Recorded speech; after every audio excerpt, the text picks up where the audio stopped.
I've always loved the quiet. That's the real reason I camp alone and hike alone. It's not about proving anything to anyone. It's about the silence. The kind of silence that presses against you like a weight, smoothing out the chaos of everyday life. Out here, far from deadlines and the blaring traffic, I can hear my own thoughts. But it's a fragile thing, the peace that the wilderness offers.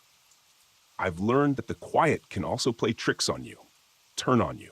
That's what happened to me in the San Juan National Forest.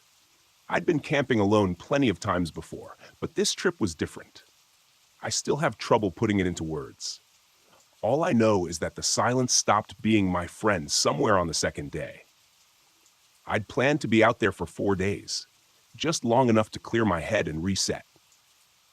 The spot I'd picked was remote, a stretch of dense forest near Pagosa Springs that even the locals didn't visit often. It was perfect, or so I thought. The first day went like it always does.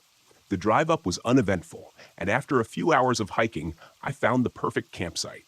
It was tucked away by a creek, surrounded by towering pines, with a small clearing just big enough for my tent and fire pit. I felt that familiar rush of excitement as I set up camp. The freedom of being out here completely alone, with nothing but wilderness around me. That first night was easy.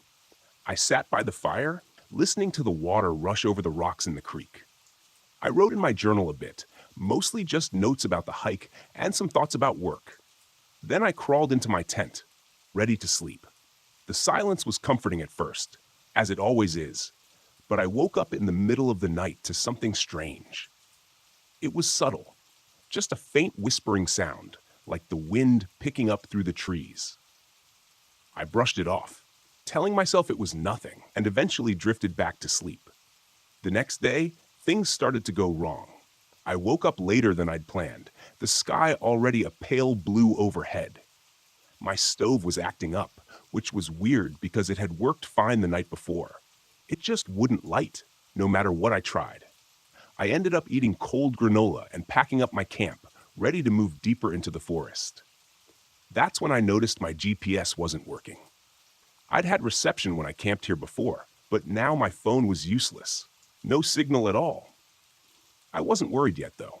I'd brought a map, and I knew the area well enough to navigate without technology. Still, the feeling that something wasn't right settled in, and I couldn't shake it. The hike was harder than I expected. My legs felt heavier, like the air itself was weighing me down, and the forest was quiet, too quiet. Normally, you'd hear birds or the occasional rustle of squirrels in the underbrush, but today, it was just still. The silence felt unnatural. I found another campsite by late afternoon, a little further into the woods next to a meadow that looked untouched. I set up my tent quickly, eager to get a fire going, but as I worked, the feeling of being watched crept up on me. I couldn't shake it. Every time I glanced over my shoulder, nothing was there, just trees and shadows, but the sensation wouldn't leave. That night, I heard the whispers again. This time, they were louder, clearer, and they weren't random. They were saying something, my name. I sat up in my tent, my heart pounding. The sound was faint but unmistakable, drifting on the breeze from somewhere just beyond the clearing. I grabbed my flashlight, unzipped the tent, and shone the light into the trees. Nothing. The forest was still, the fire flickering in the corner of my vision. I stood there for a long time, listening, but the whispering had stopped. It was just the wind. It had to be. Still, I couldn't shake the feeling that I wasn't alone. By the third day, I was exhausted. I hadn't slept much the night before, and the feeling of unease had only grown stronger. My gear wasn't cooperating either. When I tried to pack up my tent, I found that the poles had bent. They were new, barely used, but somehow they were warped, like something had twisted them while I slept. It didn't make sense. The whispering was back too, even during the day. It followed me as I hiked, a faint sound on the edge of hearing, like someone walking just out of sight. I kept telling myself it was the wind, but deep down, I knew something wasn't right. I wasn't alone out here. Then there was the whistling. It started around midday, just after I'd set up my third camp. At first, I thought it was a bird, but the sound was too deliberate, too human. It came from somewhere deep in the woods, a high, clear note that echoed through the trees. I froze, listening. The sound grew louder, closer, then stopped as suddenly as it had begun. I called out, hoping it was another hiker, someone who'd stumbled across my camp, but there was no response, just silence. I tried to stay calm, but the sense of being watched was overwhelming. Now it felt like something was circling me, just beyond my vision, waiting. That night, the whispers didn't stop. I lay in my tent, wide awake, listening as the sound of my name drifted through the trees. It was faint at first, like it had been the night before, but as the hours passed, it grew louder, more insistent. Dylan. I grabbed my flashlight and stepped outside, the cold night air biting at my skin. The fire had died down, casting long, flickering shadows across the clearing. I scanned the trees, heart racing, but there was nothing, just darkness. I was about to crawl back into my tent when I saw something move, a shadow slipping between the trees. I froze, my breath catching in my throat. It was too big to be an animal, and it was moving too deliberately, like it was watching me, waiting. I turned off my flashlight and backed into the tent, my mind racing. I'd never been this scared in the woods before, not once in all the years I'd camped alone. But now there was something out there. I could feel it. I zipped the tent shut and tried to calm my breathing, but the whispers were inside my head now. They weren't just outside, they were all around me. Dylan? Dylan. I didn't sleep at all that night. I sat in my tent, clutching the flashlight, listening as the whispers circled me. Sometimes it sounded like one voice, sometimes several, but it was always the same soft, insistent calling my name. By dawn, I couldn't take it anymore. I packed up my gear as quickly as I could, my hands shaking. I didn't care where I was going anymore. I just needed to get out of these woods. But as I started hiking, the whistling began again. This time, it was closer, following me like something was walking just behind me, whistling a slow, eerie tune. I didn't stop to look. I didn't want to see whatever it was. I just kept walking, faster and faster, until I was practically running down the trail. But then I heard it, the unmistakable sound of footsteps behind me. I froze, heart pounding in my chest, and slowly turned around. There, standing just at the edge of the clearing, was a figure. It was tall and thin, its skin pale and stretched tight over its bones. Its eyes were hollow, and its lips were curled into a grin. It stood there, staring at me, its head cocked to the side as if amused. I couldn't move. I couldn't breathe. The whistling had stopped, and now there was only silence. A silence so thick it pressed down on me like a weight. The figure didn't move. It just stood there, watching me, waiting. I don't know how long I stood there, frozen in place, but eventually, I turned and ran. I ran until my legs burned and my lungs felt like they were going to burst. I didn't stop until I reached the trailhead where my car was parked. When I finally looked back, the figure was gone. I never told anyone what happened in the San Juan National Forest. Not really. I tried to explain it to myself 1,000 different ways. Exhaustion, anxiety, maybe even altitude sickness. But none of that explains the whispers, or the whistling, or the figure that watched me from the trees. I haven't been camping since.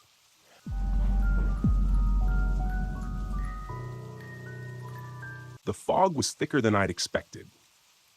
I pulled my RV into a secluded clearing in Pisgah National Forest and stepped out into the damp air, the smell of wet earth heavy in my nose. Everything was muffled, as though the forest was holding its breath. The trees were shrouded in mist, their trunks fading into the gloom, and the trail I had heard so much about was hidden somewhere out there, waiting for me. I'd come here to find something unique. My vlog had been stagnating, and I needed a fresh angle. A fellow hiker had mentioned an unmarked trail, a path that didn't appear on any maps, one that locals said disappeared and reappeared as though it had a life of its own. Perfect. If I could document it and film the mystery, my audience would eat it up. I grabbed my camera and set it up, filming a quick introduction. Hey everyone, it's Nate here, and I'm in the middle of the misty Pisgah National Forest, about to track down the infamous Vanishing Trail. Legend says this path comes and goes, and people who wander too far down it don't come back. Let's see if that's true. I packed up my gear and set off into the fog. The forest was silent, the only sound my boots crunching on the damp leaves. I had a GPS in my pocket, just in case, but I didn't plan to use it unless things got really bad. I wanted to go off the grid, find this mysterious trail, and see if there was anything to the rumors. I'd always been a skeptic. Ghost stories and folklore were fun to tell around a campfire, but not much else. As I walked, the fog thickened, swallowing the trees. It clung to my skin, cold and heavy. It wasn't long before I found the first strange marker, a stone slab jutting from the ground, its surface covered in symbols, strange spiraling shapes that didn't look like any language I knew. I filmed it, talking into the camera as I described the find. This looks like something from an old burial ground, but there's no mention of this on any maps. Really makes you wonder what else is out here, hidden beneath the fog. I kept moving, the trees closing in tighter. The trail I was following became fainter, more overgrown, and soon it was little more than a game trail, barely wide enough to follow. I pushed forward, keeping my camera rolling. But after another hour of hiking, the trail simply disappeared. One moment, there had been a clear path, and now it was gone, swallowed by the forest. The mist curled around the trees, thick and almost suffocating. But I was certain I'd been on the right trail. I checked my GPS, but the signal flickered weakly. The screen showed that I was in the middle of nowhere. No path, no landmarks, just a blank screen with a blinking dot. Me, standing alone in the fog. "Okay," I muttered. "You've dealt with worse." I turned back the way I'd come, but the forest looked different now. The trees seemed closer together, the undergrowth denser. The fog was disorienting, and I had to rely on instinct to retrace my steps. The GPS was useless. I kept walking, scanning the ground for signs of the trail, but there was nothing. I was starting to feel uneasy. That's when I heard it. Footsteps, not mine. I froze, listening. The sound came from deeper in the forest, slow, deliberate footsteps crunching on the leaves. I turned, scanning the fog, but there was nothing, just the swirling mist. Then, out of the gloom, a figure emerged, an older man, his clothes tattered and damp, his eyes wide and vacant. "Hey," I called, my voice echoing through the stillness. "You lost too?" The man looked at me for a moment, then shuffled forward. He seemed off. His clothes were torn, his face pale, and there was a distant look in his eyes, like he wasn't entirely there. "I've been walking for days," he said, his voice hoarse. "The trail, it keeps changing." "Are you okay?" I asked, stepping toward him. He shook his head. "No one's okay out here." I frowned, feeling a cold knot of fear tighten in my stomach. "What do you mean?" "The trail, it moves. I've seen it, watched it disappear and reappear. It's not just a path. It's the forest. It doesn't want us to leave." I stared at him, my mind racing. This guy was either delirious or onto something. Either way, I didn't like the way he was talking. "Look," I said, pulling out my GPS. "We can find our way back." The man glanced at the GPS, then back at me. "It won't help. The forest is messing with it." I didn't believe him. I couldn't. I was a rational guy, and this was just a forest. I'd get us back to my RV, get him some help, and be done with it. But as we walked, things got stranger. The mist thickened, wrapping around the trees like a living thing. The forest seemed to shift with every step. What had been an open path a moment ago was now choked with brambles. When I looked back, the trees seemed to loom closer, twisting into unfamiliar shapes. The man, whose name I learned was Eli, grew more agitated with every passing minute. "It's watching us," he muttered. "It knows we're here." "Who's watching?" I asked, growing impatient. "The forest," he said, his voice barely a whisper.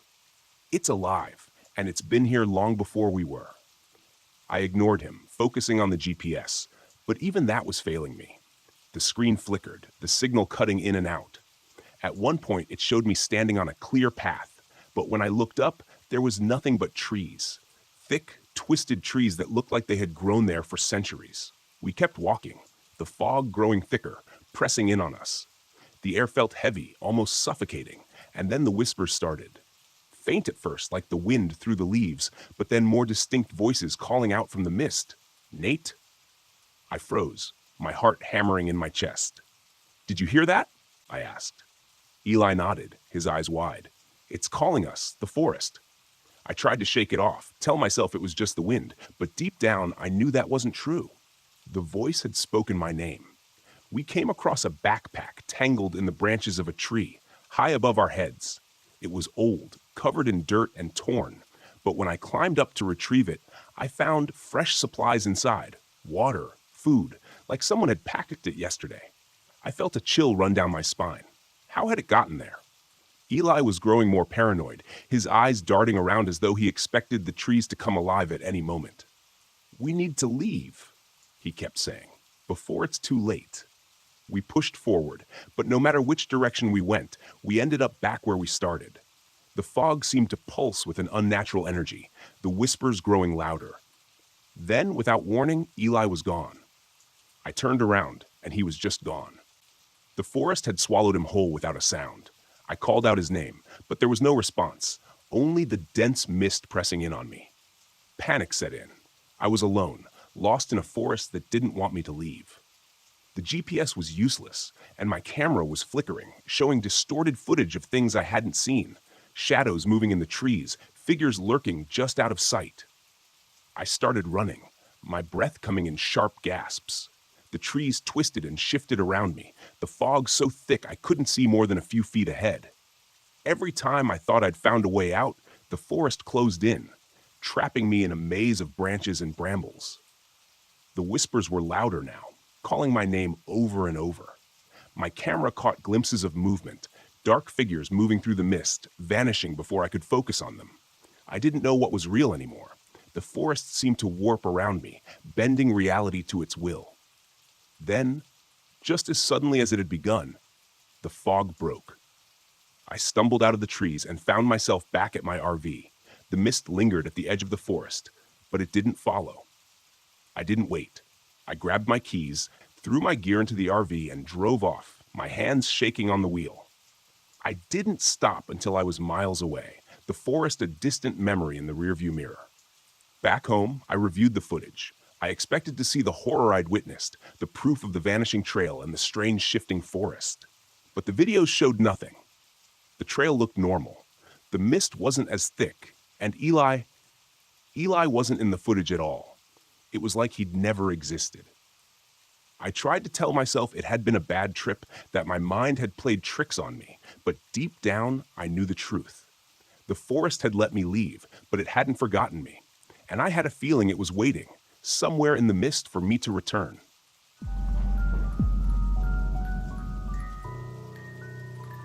I wasn't supposed to be here. Not really. Not in this forest. Not sitting in this RV, staring at the tall trees outside, wondering if this trip would be my last. Gifford Pinot National Forest had been Karen's idea, years ago. She had this way of looking at the world, seeing the beauty in everything. She wanted to camp here, hike the trails, soak in the stillness of the ancient trees. I didn't get it then. Too caught up in work, too busy to care. But now, it was all I had left. It had been a year since she died, and I still couldn't make sense of it. A car accident on a quiet street. Just like that, she was gone, and I was left stumbling through life, trying to figure out how to exist without her. This trip was my last attempt at finding something, anything, that made sense. So here I was, parked deep in the middle of nowhere, hoping that the forest would somehow offer answers. I didn't know what else to do. The trees stretched up into the sky, their thick trunks casting shadows that lingered even in the daylight. It was beautiful in a way, but it felt empty without her. I could almost hear her voice telling me to look at the wildflowers or marvel at the way the sunlight filtered through the branches. I stepped out of the RV. The cool, damp air wrapped around me. The scent of pine and moss was thick, earthy. Everything seemed so alive, and yet all I could feel was the weight of the past pressing down on me. I started a small fire, just like I'd done the past few nights, and sat there watching the flames dance. The crackling wood was the only sound in the stillness. That's when I heard it. Footsteps. They were faint, barely audible over the fire, but distinct enough to make me stand up, heart pounding in my chest.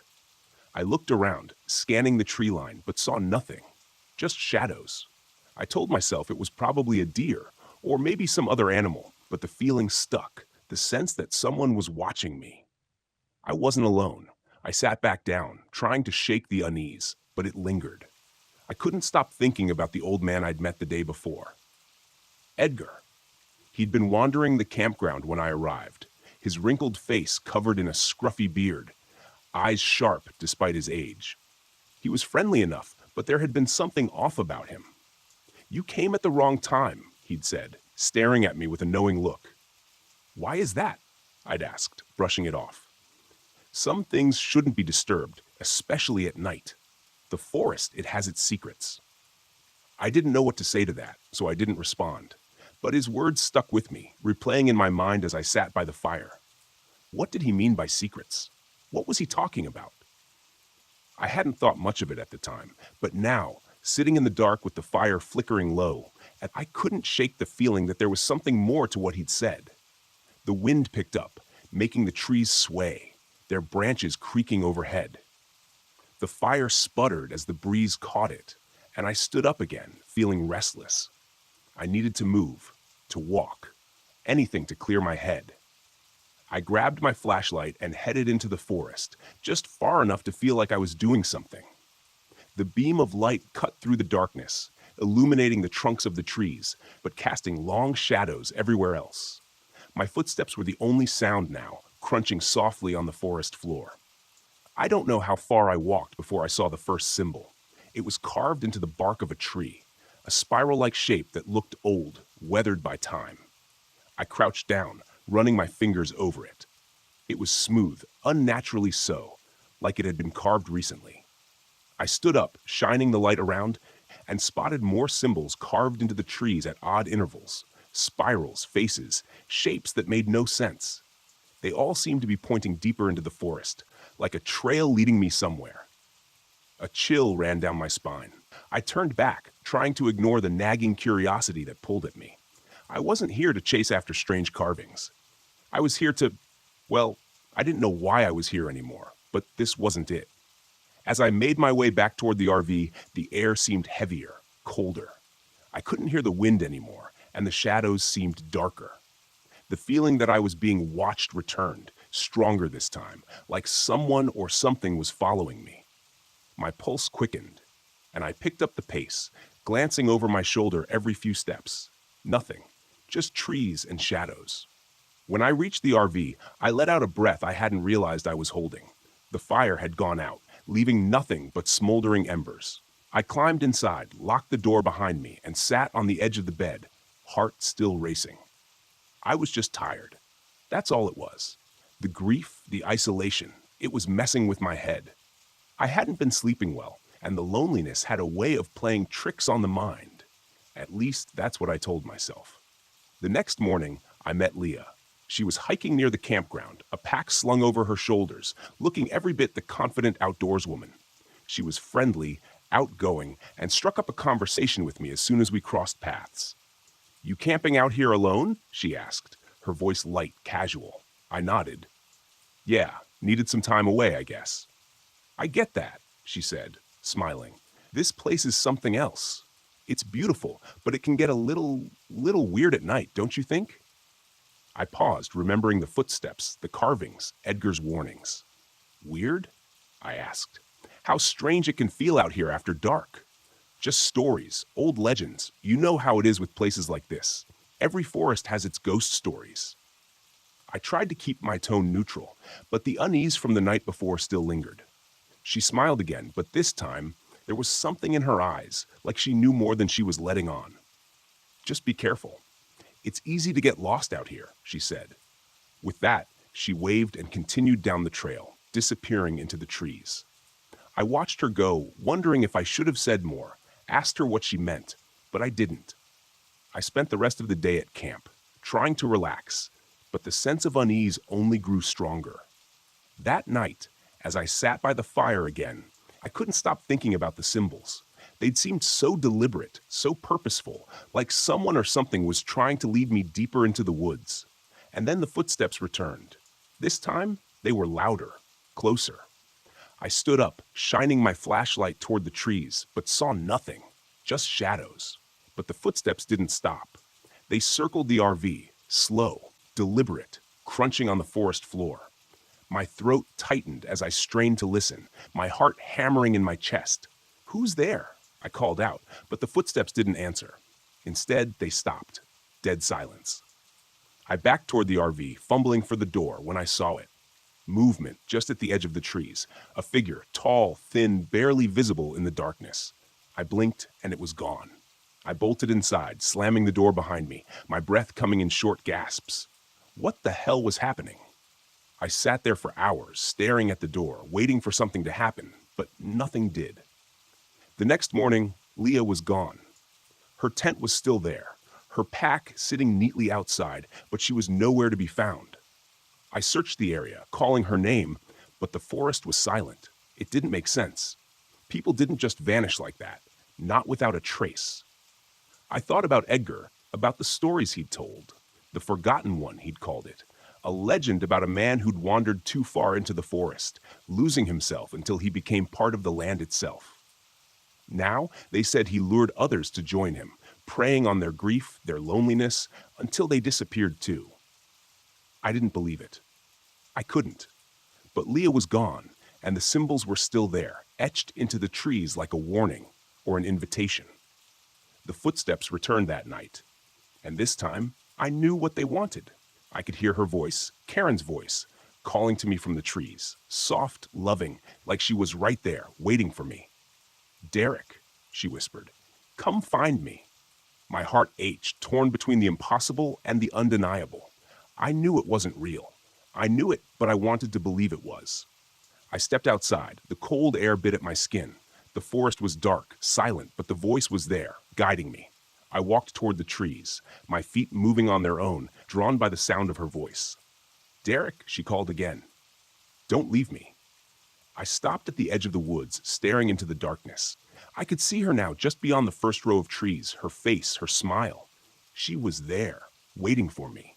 But something was wrong. The shadows around her shifted, twisting like they were alive. Her eyes, once warm and familiar, were hollow, empty. I took a step back, the spell breaking. This wasn't Karen. I turned and ran back to the RV, back to safety. The forest seemed to close in around me, the trees pressing in as the voice grew louder, angrier. "Derek!" I slammed the door behind me, heart pounding, breath coming in ragged gasps. I could still hear her screaming my name from the trees, but I didn't go back. I couldn't. I left Ford Pinot the next morning, the RV's engine sputtering to life as I drove away. I didn't look back. I didn't need to. The forest had its secrets. I wasn't meant to know them. And whatever it was out there, whatever the forgotten one truly was, it would stay there, waiting for someone else.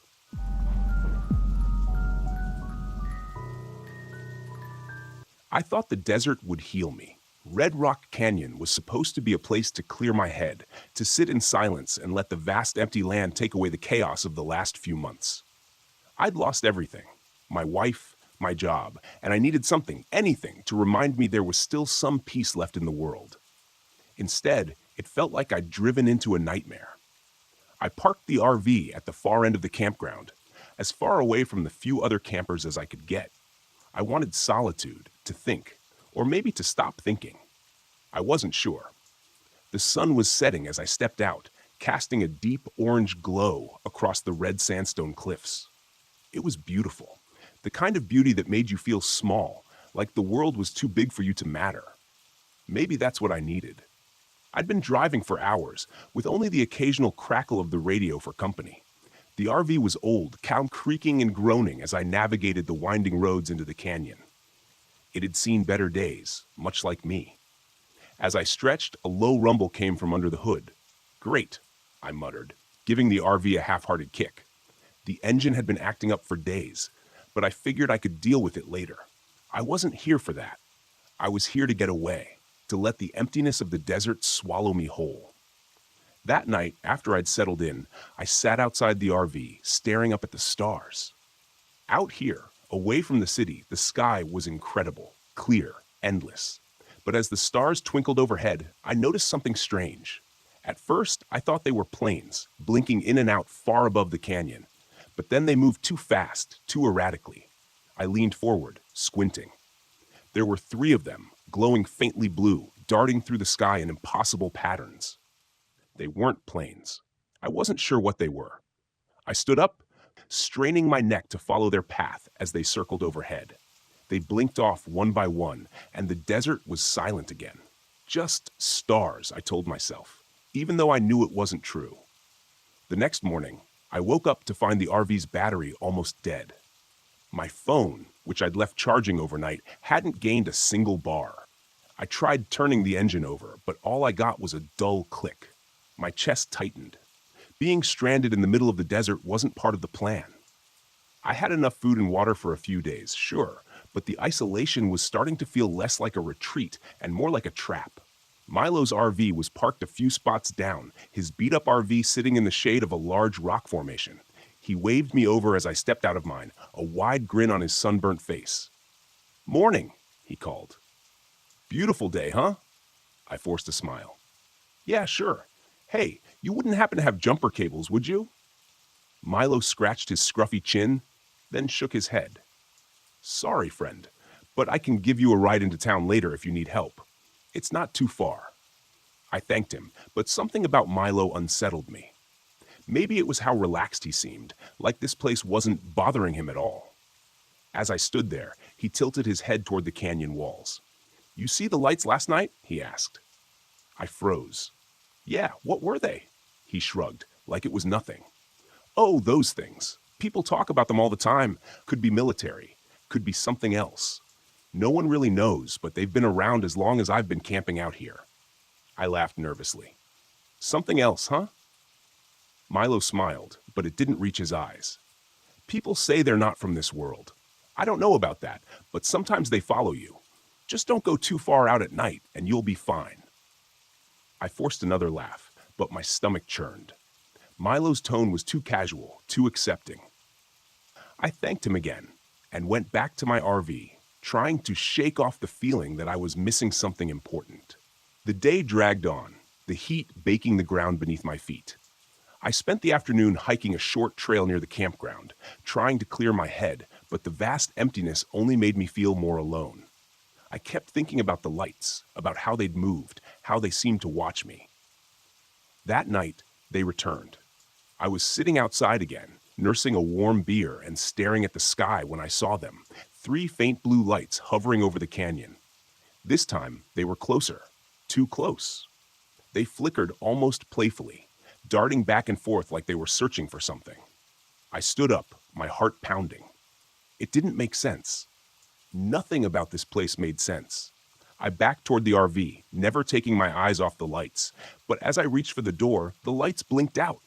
Gone, just like that. A cold breeze swept through the canyon, and I shivered. It was too quiet. No wind, no insects, nothing, just the dead, suffocating silence of the desert. Then the RV lights flickered once, twice, and went dark. My chest tightened as I stumbled into the RV, fumbling for the flashlight. I clicked it on, but the beam was weak, barely cutting through the darkness. The electrical panel was dead, and my phone wouldn't turn on. Every piece of technology I had was failing, and I had no idea why. A sudden knock on the door made me jump. "Chris, you okay?" It was Emily, the hiker I'd met earlier that day. She'd pitched her tent nearby, planning to stay for a few nights before heading out. I opened the door, trying to hide my panic. "Yeah, just some electrical issues," I said, forcing a smile. "Everything's dead. I'm guessing the battery's shot." Emily frowned, glancing back at her tent. "That's weird. My phone's dead too, and my flashlight keeps flickering." Her voice was calm, but I could see the worry in her eyes. She felt it too, the strangeness in the air, the weight of the silence. She stepped closer, her voice dropping to a whisper. "Do you think it's the lights? Milo told me about them earlier, said people disappear sometimes." I swallowed hard, trying to keep my breathing steady. "Disappear?" Emily nodded, her gaze drifting toward the canyon. "Yeah, it's mostly stories, but you seemed pretty convinced." For a moment, neither of us spoke. The air felt thick, heavy, like the desert was closing in on us. I wasn't sure if I believed in Milo's campfire tales, but the lights, they were real, and they weren't natural. "We should get out of here," Emily said, breaking the silence. "I don't like this." "I can't," I replied. "My RV won't start." She hesitated, then nodded. Mine either. I tried earlier, but it's completely dead. We stood there, staring at each other, the weight of the situation sinking in. Something was wrong with this place. The lights weren't just an oddity. They were doing something, affecting everything around us, and we were stuck miles from any help. We'll wait till morning, I said, trying to sound confident. Maybe it's just a temporary glitch. We'll figure it out. Emily didn't look convinced, but she nodded and headed back to her tent. I locked the RV door behind her, though I wasn't sure what good it would do. That night, I barely slept. The silence was oppressive, like a blanket wrapped too tight around me. Every creak of the RV, every gust of wind made my heart race. I kept waiting for the lights to come back, to hover outside my window, but they didn't. Instead, I woke up sometime in the early hours. Drenched in sweat, my head pounding. I sat up, blinking in the darkness. Something was wrong. I glanced at my watch. It was 4 a.m., but that didn't make sense. I'd checked the time just moments ago, and it had been midnight. Where had the hours gone? I stumbled outside, feeling disoriented. The air was cooler now, the desert's chill settling in. The stars were out, but there was no sign of the lights. My mind was foggy, like I'd been dreaming. But the dust on my boots told me I'd been walking. But where? And why? Panic surged through me. I couldn't remember. Hours were missing, and I had no idea what had happened. The lights were playing with us, toying with our sense of reality. I ran toward Emily's tent, calling her name, but when I got there, she was gone.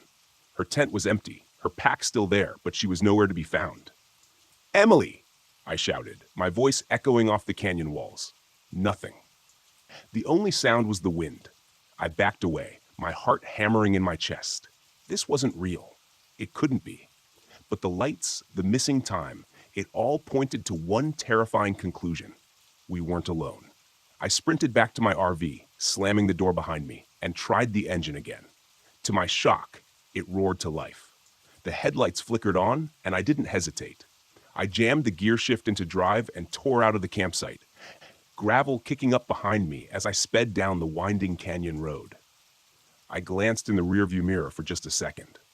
I saw them, the blue lights hovering in the distance, watching me leave. I didn't stop driving until I hit the outskirts of Las Vegas. The neon lights of the city felt like a lifeline. But even then, as I pulled into a gas station, my hands shaking, I couldn't shake the feeling that the lights were still out there, waiting. And I wasn't sure if I'd really escaped at all.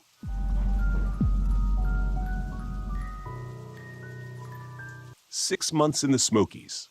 6 months. 6 whole months without touching a drop. I should have been proud, right? But sitting alone in this RV, deep in the Great Smoky Mountains, I didn't feel proud. I felt restless, empty. Even the kind of empty that creeps up on you, settling in your bones when there's nothing but the sound of your own thoughts bouncing around your skull. This trip was supposed to be a celebration, a gift to myself for staying clean. I thought the solitude would help me clear my head, maybe give me some perspective. The Smokies had always been a place of peace for me. My dad used to take me camping here when I was a kid, back when life was simple, before the bottle got its hooks into me. I pulled out my phone, flicking through pictures of those old trips. My thumb hesitated over the last photo of my dad and me standing by a roaring campfire. That was before everything went to hell, before the drinking became my escape from everything I couldn't face. The phone buzzed, pulling me back to the present. It was my brother Jake, checking in as usual. "Hey man," he said when I answered. "How's the trip? You hanging in there?" Jake was always the responsible one, clean-cut, married with kids, a steady job. He'd been my lifeline after the wreckage of my addiction. I owed him more than I could ever repay. "Yeah, it's good," I lied. "Just me and the trees, peaceful." "You staying out of trouble?" I chuckled. "I'm not exactly near any temptations out here," I said. I didn't tell him about the bottle I'd brought with me. It sat in the back of the RV, unopened, but still there, just in case. A cruel comfort. I'd stared at it more than once already, the amber liquid calling to me in the quiet. "Good to hear," Jake said, though I could hear the doubt in his voice. "Just keep your head straight, all right? I know it's tough being out there alone, But you got this. Call me if you need anything. I will. Thanks. I ended the call and tossed the phone onto the bed. The sun was setting outside, casting long shadows through the trees.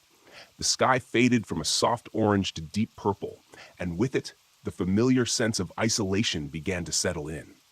The first night in the Smokies should have been serene, but as soon as the darkness took over, I felt it.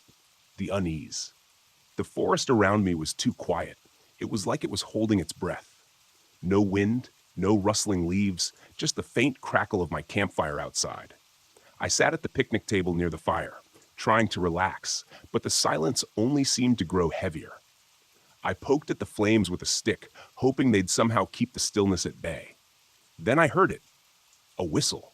Faint at first, like a breeze cutting through the trees, but unmistakably human. I froze, listening.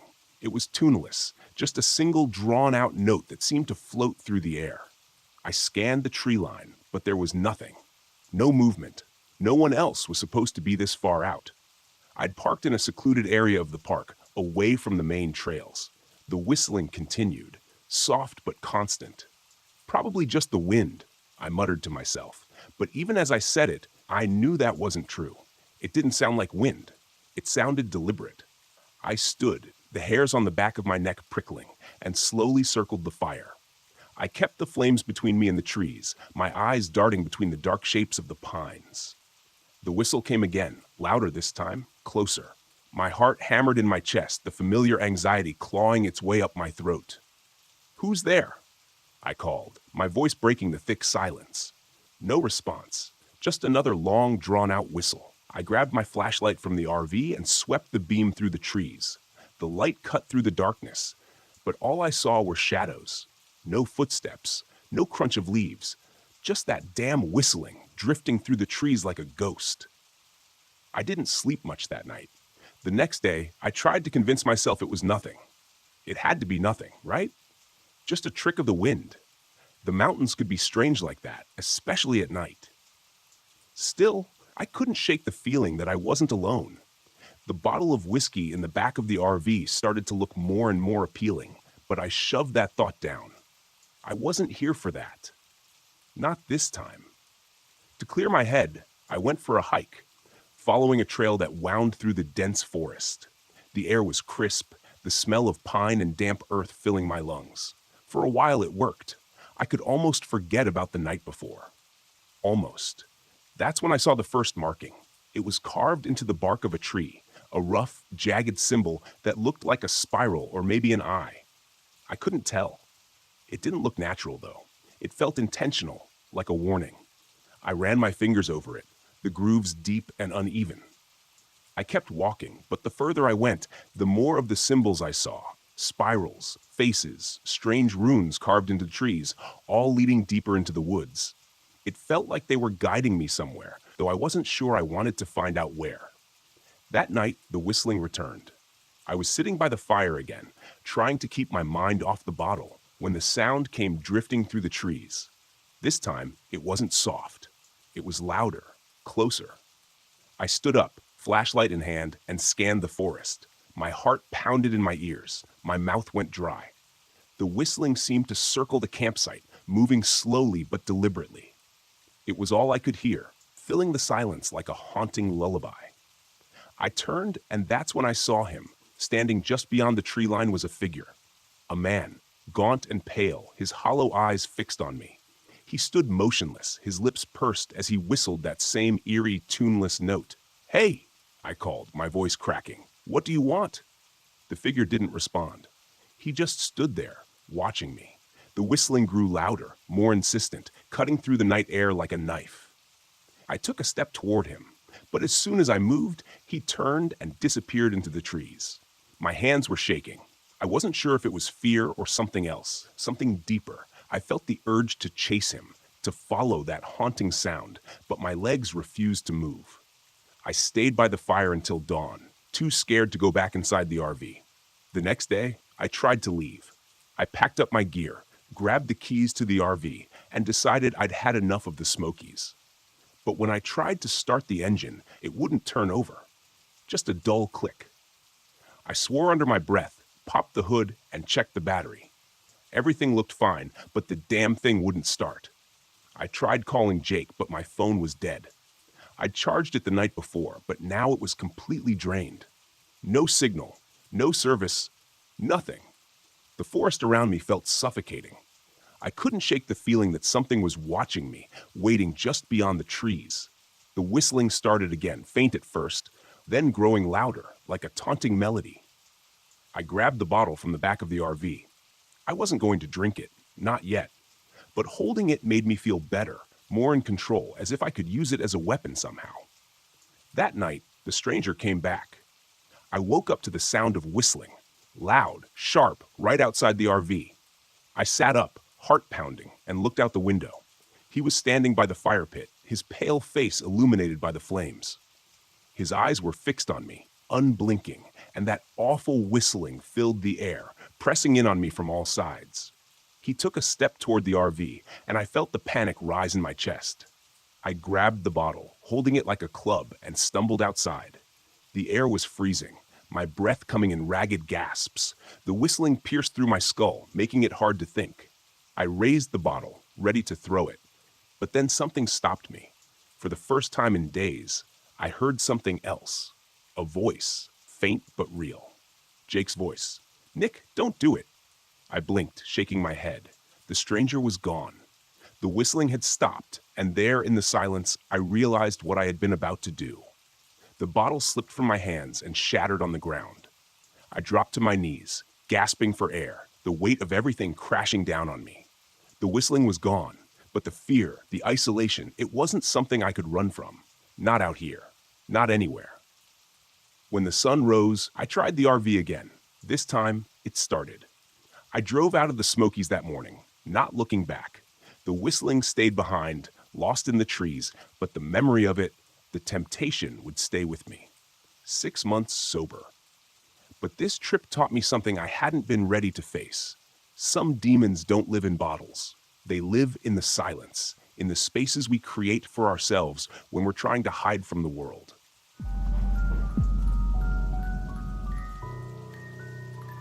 I hadn't planned on staying at Stillwater Grove.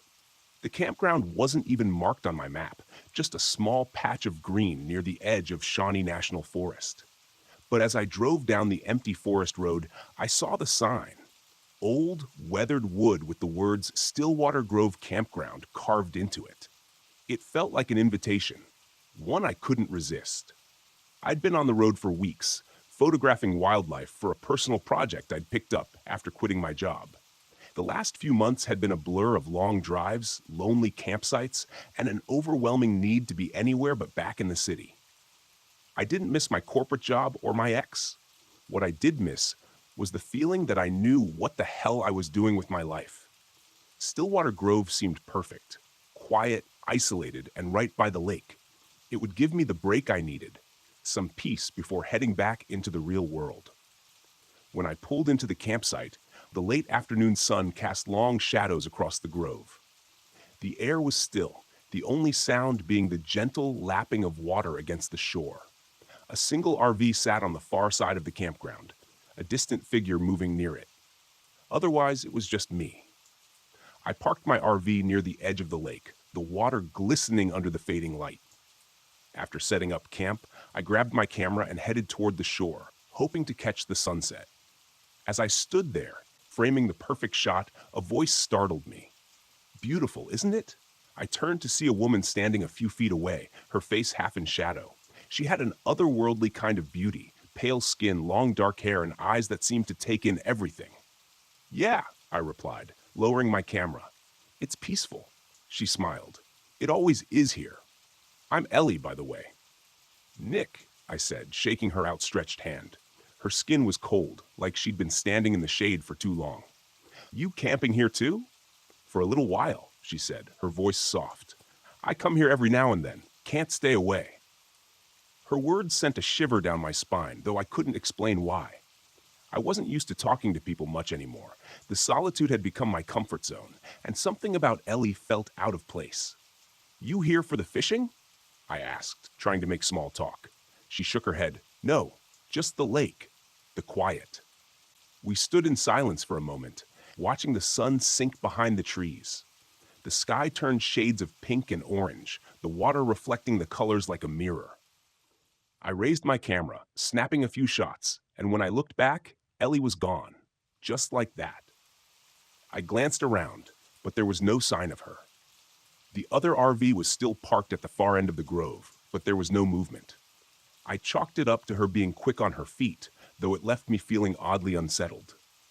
That night, I couldn't sleep. The wind had picked up, making the trees outside rustle against each other like whispered secrets. I rolled over in bed, trying to find a comfortable position, but something felt off. The RV was too cold, colder than it should have been. I checked the thermostat, but everything seemed normal. Still, the chill lingered. I grabbed a blanket and tried to force myself to sleep. That's when I heard it. A faint sound, barely audible at first, like a woman's voice carried on the wind. I sat up, listening, but it was gone. Just my imagination, I thought. Long days alone in the woods will do that to you. But then I heard it again. This time it was clearer, a soft, melodic humming coming from outside. I climbed out of bed, grabbing my flashlight. My breath fogged up in the cold air as I stepped outside the RV, scanning the campsite. Nothing. Just the stillness of the lake and the trees swaying gently in the wind. But the humming persisted, coming from near the water's edge. I walked toward the shore, the beam of my flashlight dancing over the ground, and that's when I saw her. A woman in white, standing at the edge of the lake, her back to me. Her long, dark hair hung loose down her back, swaying slightly as she hummed that haunting tune. "Ellie?" I called out, my voice shaking. She didn't turn. She just stood there, motionless, her gaze fixed on the water. Something about the way she stood, so still, so rigid, set my nerves on edge. I took a step closer, the flashlight illuminating her pale figure. But as soon as the light touched her, she vanished. I blinked, stunned. 1 second, she'd been there. And the next, she was gone. The water rippled where she had been standing, but otherwise, the lake was empty. I backed away, my heart pounding in my chest. What the hell was that? I hurried back to the RV, locking the door behind me. My breath came in quick, shallow gasps. My hands were shaking. I didn't believe in ghosts or supernatural nonsense, but what I'd seen, it wasn't right. I had seen her. I knew I had. I spent the rest of the night wide awake, staring at the ceiling, and trying to rationalize what had happened. But no matter how hard I tried, I couldn't shake the image of that woman standing by the lake. The next morning, I found Ellie near the grove, sitting by a small campfire. She smiled when she saw me, though her smile didn't quite reach her eyes. "Rough night?" she asked, as if she already knew. "Yeah," I said, sitting down across from her. "I saw something last night. A woman by the lake. I thought it was you, but she wasn't there when you got close." Ellie finished, her voice calm, too calm. "The Lady of Stillwater." "The what?" I asked, feeling a chill run through me. Ellie looked at me, her eyes dark and hollow. "She's been here for a long time. Longer than the campground, longer than the trees. She drowned in the lake, or so the story goes. Some say she was waiting for someone. Her lover, I think, but he never showed." I stared at her, my stomach twisting. "You're telling me she's a ghost?" Ellie shrugged. "Call it what you want, but she's real, and now that you've seen her, she won't let you go." I laughed, though it came out shaky. "That's insane." "Is it?" Ellie asked, her gaze locking onto mine. "You saw her. You know she's real." I opened my mouth to argue, but the words died in my throat. I had seen her, and it hadn't been a trick of the light or my imagination. Something had been there, something that shouldn't have been. "What does she want?" I asked quietly. Ellie's eyes flicked toward the lake. She wants what she's always wanted, to take someone with her into the water. That night, the sound started again. At first, it was the soft humming, drifting through the night air. Then the splashing, gentle, rhythmic, like someone wading through the water. I lay in bed, my heart racing, my body tense. I didn't want to go outside. I didn't want to see her again. But the pull was stronger this time. A strange compulsion tugged at me, drawing me toward the lake.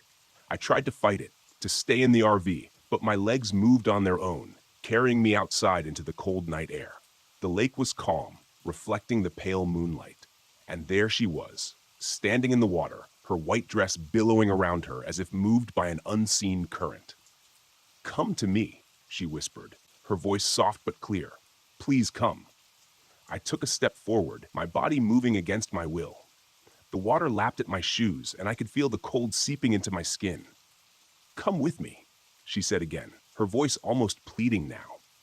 "I've waited so long." I fought to resist, to break free from whatever force was drawing me in. But my feet kept moving, the water now up to my knees, freezing cold.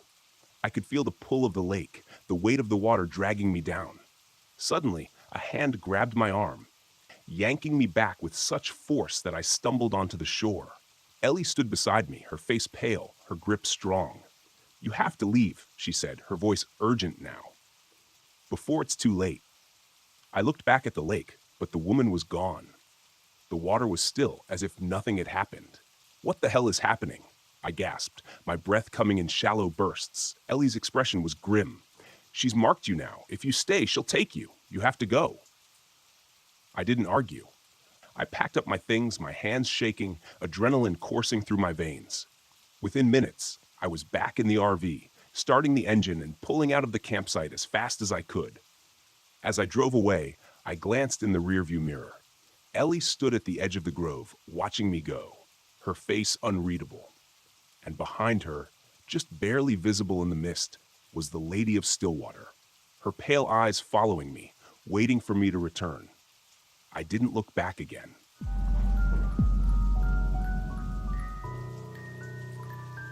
My name's Brian Patel, and this happened to me in the National Forest in Oregon.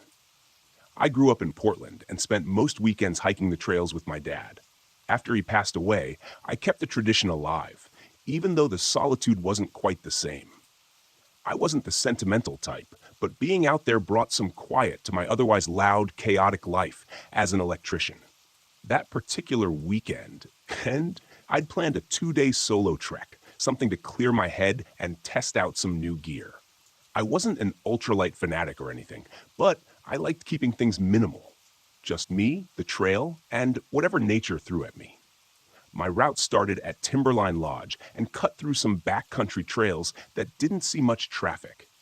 It was early morning when I set out, a thermos of black coffee in one hand and a map in the other. The first few hours were uneventful. The trails were damp from rain earlier in the week, and the scent of pine mixed with the occasional waft of mushrooms kept things pleasant. Around noon, I passed an older couple hiking with trekking poles. They waved but didn't stop to chat, which was fine by me. Solitude was the point. It was late afternoon when I noticed the first odd thing. I'd stopped at a clearing to refill my water from a nearby creek. The silence was too perfect. No birds, no rustling, nothing. It wasn't unusual for animals to scatter when a human came stomping through, but this was eerie, like the forest was holding its breath. I joked to myself that maybe I'd finally reached that perfect peace people were always yapping about in self-help books. As I climbed higher into the denser part of the forest, the feeling lingered. Every so often, I'd hear a snapping twig or see a flash of movement out of the corner of my eye, but I chalked it up to squirrels or deer. That changed when I reached the ridge. There was a campsite up there, or at least what was left of one. A collapsed tent lay flattened against the dirt, its poles bent at odd angles. Gear was scattered around like someone had emptied a backpack in a panic. What caught my attention was the cooler, one of those sturdy, bear-resistant kinds. Its lid was wrenched open, and deep claw marks gouged the plastic. I didn't recognize the pattern. It didn't look like bear claws. Whatever did it had talons. I poked around cautiously. A jacket with a name tag, Franklin, hung on a low branch, ripped down the middle like someone had tried to peel it off. That's when I saw the blood. Not a lot, but enough to know something had gone wrong. My stomach tightened. I didn't consider myself squeamish, but the combination of the silence and the blood made the air feel heavier, like it was pressing down on me. I didn't linger. I wasn't about to play hero and investigate further, but I also didn't want to turn back the way I'd come. The campsite had a bad vibe, and if someone was injured, I wasn't eager to meet whatever or whoever had caused it. I decided to push forward toward a secondary trailhead about 5 miles out. It wasn't on my original route, but it would get me out of there quicker. The trail narrowed as I descended into a gully. Thick undergrowth swallowed most of the light, and the temperature seemed to drop. My boots squelched in the damp earth as I pushed past ferns that slapped against my legs. About halfway down, I caught a foul odor, like rotting meat mixed with damp fur. My first thought was a dead animal, maybe a cougar kill left to rot, but it was strong enough to make my eyes water. Then I heard it, a low, deep rumbling noise that didn't sound natural. It wasn't a growl, but it wasn't mechanical either. It reverberated through the trees, making it impossible to pinpoint the direction.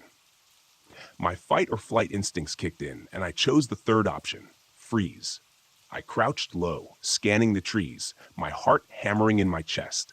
The noise came again, closer this time, followed by the crunch of heavy footsteps. I forced myself to move, creeping forward as quietly as possible. The trail curved ahead, and just as I rounded the bend, I saw it, or at least part of it. A massive, hulking shape loomed through the trees, crouched over something on the ground. Its limbs were grotesquely long, the joints bending in ways that didn't make sense. It had patches of wiry fur mottled with bare, pale skin. What struck me most was its posture, like a predator that had evolved to ambush. I stayed hidden behind a tree, trying not to breathe. Whatever it was feeding, its movements jerky and almost insect-like. The thing was tearing into something unrecognizable, its talons slicing through flesh with surgical precision. My stomach churned, and I fought the urge to retch. The smell was overwhelming. A sudden snap of a branch underfoot betrayed me. The creature's head shot up, swiveling unnaturally as it scanned for the source of the noise. I didn't get a clear view of its face, but I did see its teeth, rows of uneven serrated spikes that looked like they belonged in a shark, not on land. I bolted. Stealth be damned, I sprinted down the trail, branches clawing at my face and arms. The sound of pursuit was immediate, heavy footfalls crashing through the undergrowth. I didn't dare look back. My pack jostled against my shoulders as I weaved through the narrow trail, adrenaline pushing me faster than I thought possible. The trail forked ahead, and I veered left without thinking. Bad move. The path led to a dead end, a sheer drop-off into a ravine. My options were limited. Jump and risk breaking something, or turn and face the thing head-on. Neither seemed appealing. I scrambled up a boulder, hoping to gain some height and buy myself time. The creature burst through the trees moments later, its gangly frame silhouetted against the dim light. Up close, it was worse. Its skin was stretched too tight over its bones, and its movements were unnervingly smooth, like it was gliding rather than walking. It paused, tilting its head as if deciding whether I was worth the effort. I fumbled for the small knife in my pocket, knowing it was more symbolic than anything. The creature lunged forward, and I did the only thing I could. I threw my pack at it. The motion startled it, and it recoiled briefly, giving me enough time to leap down the side of the ravine. I tumbled hard, dirt and rocks tearing at my clothes as I slid to the bottom. My ankle twisted painfully, but I managed to scramble to my feet. The creature didn't follow immediately, but I could hear it pacing above, its claws scraping against the rocks as it searched for another way down. I limped through the ravine, following the trickle of water downstream. My only thought was to keep moving, to put as much distance as possible between me and that thing. The ravine eventually opened up into a clearing, and I spotted a ranger's cabin in the distance. Relief surged through me, though it was tempered by the realization that I wasn't out of the woods yet, literally or figuratively. The cabin was locked, but I found an axe leaning against the woodpile. It wasn't much, but it was better than nothing. I crouched low, gripping the axe and scanning the tree line. Minutes felt like hours as I waited, every rustle of leaves setting my nerves on edge. When it came, it was sudden. The creature barreled into the clearing, moving faster than seemed possible for its lanky frame. I swung the axe as it charged, catching it in the shoulder. The impact staggered it, but the thing didn't go down. It lashed out with its talons, grazing my arm and drawing blood. We circled each other, predator and prey, roles blurring. I swung again, aiming for its head this time. The blade connected with a sickening crunch, and the creature let out a piercing screech. It collapsed, twitching violently before going still. I didn't stick around to admire my handiwork. With my arm bleeding and my ankle screaming in pain, I limped back toward the trailhead, keeping an eye on the shadows. I flagged down the first car I saw, a bewildered couple who probably thought I'd lost my mind. Years later, I avoid Mount Hood. Not because I'm scared, but because I've learned to stick to places where nature follows the rules, or at least pretends to.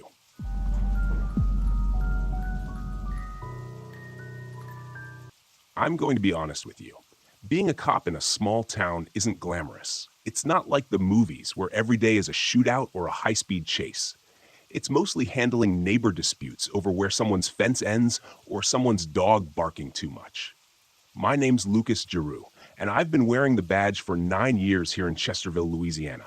Population about 2,000, give or take. I love this town. It's quiet, peaceful for the most part, and I like that. My days are usually filled with mundane tasks, which suits me just fine. I didn't sign up to be some action hero, but that was before what happened in 2014. That night, everything changed. Chesterville sits on the edge of Lake Vere, a slow-moving body of water surrounded by cypress trees and swampland.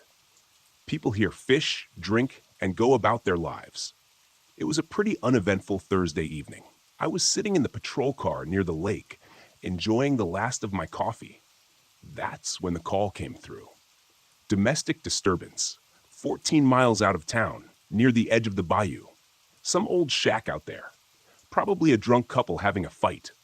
I sighed, thinking about how cold my coffee was going to get by the time I got back.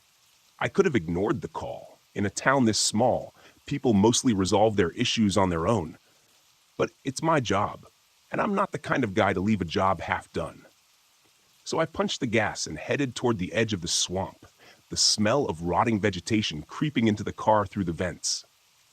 The air always smells different out there. Heavy, like something's growing in the darkness. The address was off the main road. Way off. I had to take a gravel path that was barely wide enough for my cruiser, with branches scraping against the sides like they were trying to keep me from going any further. The place was almost hidden behind thick trees, vines practically choking the building itself. It was an old, decaying wooden structure, more of a cabin than a house. When I stepped out of the car, everything felt wrong. The hair on the back of my neck prickled, but I shook it off. Maybe I was just on edge because it was so quiet. And in a town where quiet usually means safety, this felt different, like something was waiting. I knocked on the door. No answer. I knocked again, louder this time. That's when I heard it, a scraping noise from inside, something heavy being dragged across the floor. I called out, "Chesterville PD, anyone home?" Still nothing. Now, I've dealt with drunks, domestic fights, and all sorts of noise complaints, but the sound coming from inside wasn't something I'd heard before. My hand instinctively went to my gun as I tried the doorknob. Locked. I circled the cabin, looking for another way in, when I noticed something strange, a set of footprints leading around the back. But not human ones. These prints were larger, clawed, like some kind of animal. But whatever made them was walking on 2 legs, and they were fresh. I was starting to think this wasn't just some domestic dispute. I followed the prints, feeling a chill in the pit of my stomach. As I reached the back of the cabin, I saw the door was ajar, hanging on its hinges. I pulled out my flashlight and stepped inside. The first thing that hit me was the smell, like rotting meat mixed with damp earth. The cabin was small, just one room, with a dirty mattress on the floor and a table covered in old newspapers. But what caught my eye was the blood. It was smeared across the floor, thick and dark, leading to a corner where something was slumped. I shone the flashlight on it. It was a man, or what was left of him. His body had been torn apart, like he'd been mauled by something much bigger than any animal I'd ever seen in these parts. His chest was ripped open, ribs exposed, and his face, well, there wasn't much left to recognize. I barely had time to process the scene when I heard that same dragging noise again, but closer this time. coming from behind me. I turned, heart racing, and shone the light toward the sound. Something was moving in the shadows. Something big. At first I thought it was a bear, but bears don't move like that, and they sure as hell don't stand on two legs. It stepped into the light and I froze. It was tall, maybe 8 feet, with matted fur and a face that looked almost human, but twisted, distorted, like something halfway between a person and a wolf. Its claws were long, too long for anything natural, and its mouth was smeared with blood, teeth glistening like knives. I didn't hesitate. I drew my gun and fired, emptying the magazine into the thing's chest. But it barely flinched. The bullets hit, sure, but they didn't seem to do much more than piss it off. It let out this low sound, like it was irritated more than hurt, and took a step toward me. I backed up, reloading as quickly as I could, my hands shaking. I've never been a great shot, but at this range, it didn't seem to matter. Nothing was going to stop this thing. It lunged. I dove out of the way, crashing into a shelf that sent bottles and cans scattering across the floor. My head was spinning, but I managed to scramble to my feet and run for the door.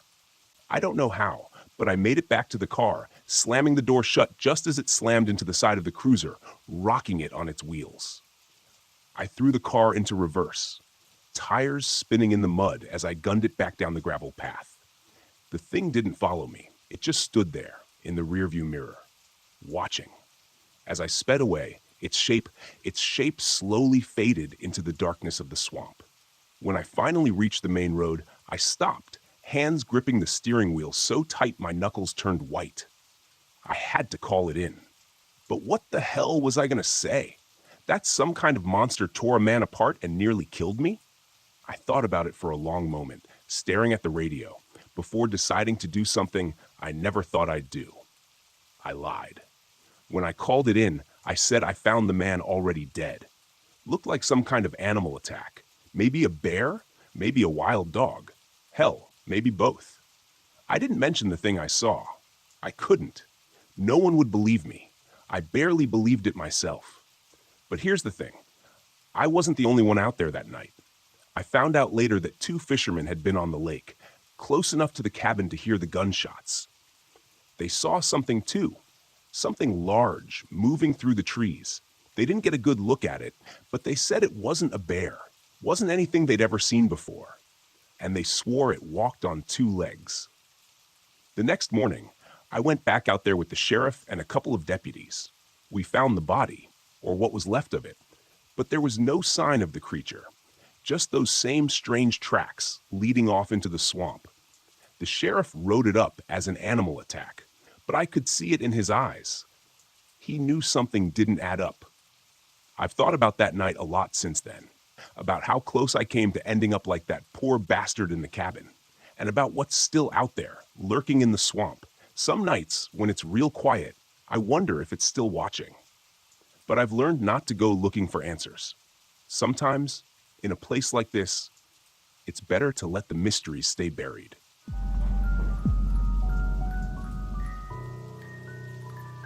My name is Kevin Scott. I was 32 years old when it happened.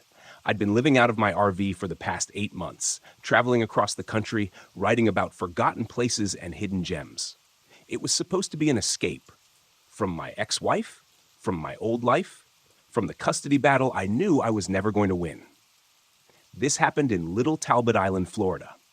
I picked the spot because it was quiet, off the beaten path, and beautiful in a way that most beaches weren't. No high-rises, no tourists, just rolling dunes, thick patches of forest, and the endless stretch of the Atlantic. Perfect for the kind of travel blog post I was planning. I pulled into the campsite late in the afternoon. The sun was low, casting long shadows across the sand. The ranger at the entrance had given me a strange look when I told him I was camping alone. "Storm's coming in," he said, eyeing the darkening sky. "Might want to stay closer to town." I shrugged it off. A little bad weather didn't scare me. I'd been through worse. I parked the RV in a secluded spot near the dunes, set up my gear, and spent the evening taking photos. As the sky darkened, a thick mist rolled in from the water, swallowing the landscape. It happened so fast, like a wave crashing over the dunes. Within minutes, the world beyond my headlights was gone. That's when I saw them. Two pinpricks of red light, barely visible through the fog, hovering just above the dunes. At first, I thought they were taillights from another camper's vehicle, but they didn't move. They just watched. I blinked, and they were gone. I laughed to myself. Probably just my imagination. I'd been on the road too long. That night, I locked the doors and stretched out on the tiny bed in my RV, listening to the distant sound of waves crashing against the shore. But sleep didn't come easy. At some point, I heard something, a soft, rhythmic scraping. I sat up, heart pounding. The sound came from outside, right next to the RV. I reached for my flashlight and crept toward the window, moving slowly, carefully. My breath fogged up the glass. I saw footprints in the sand. Large, deep, they circled the RV, stopping right at the door. I yanked the curtain shut. The next morning, I found something else. A message carved into the sand just a few feet from my RV. Don't run. The letters were long, jagged, like they'd been made with something sharp. I took a photo, my hands shaking. Maybe some was messing with me. Maybe this was a local trying to scare off outsiders. Or maybe it was something else. I spent the afternoon hiking the trails, trying to shake the uneasy feeling in my gut. I kept telling myself there was a logical explanation. The wind, the tide, my own paranoia. But then I found the tent. It was buried beneath the dunes, half collapsed, the fabric shredded. Inside there were old camping supplies, a torn sleeping bag, and a journal. The pages were damp, the ink smudged, but I could still read some of the entries. Something is watching me. Every night it gets closer. I saw the eyes again. They never blink. I tried to leave, but the tide. I keep walking in circles. I don't know if it's me or this place, but I can't find my way out. It waits until I'm too tired to fight. I can hear it breathing. I closed the journal and stood there, heart hammering. Had someone else been here before me? Had they gotten out? As the sun set, I made a decision. I was leaving in the morning. That night, the power in my RV flickered. The radio crackled, the station tuning itself, static giving way to something else, a voice. My own voice. Stay, stay, stay. I lunged forward and turned the radio off. My reflection in the dark screen stared back at me, but for a split second, I swore. I swore I saw it blink. I barely slept.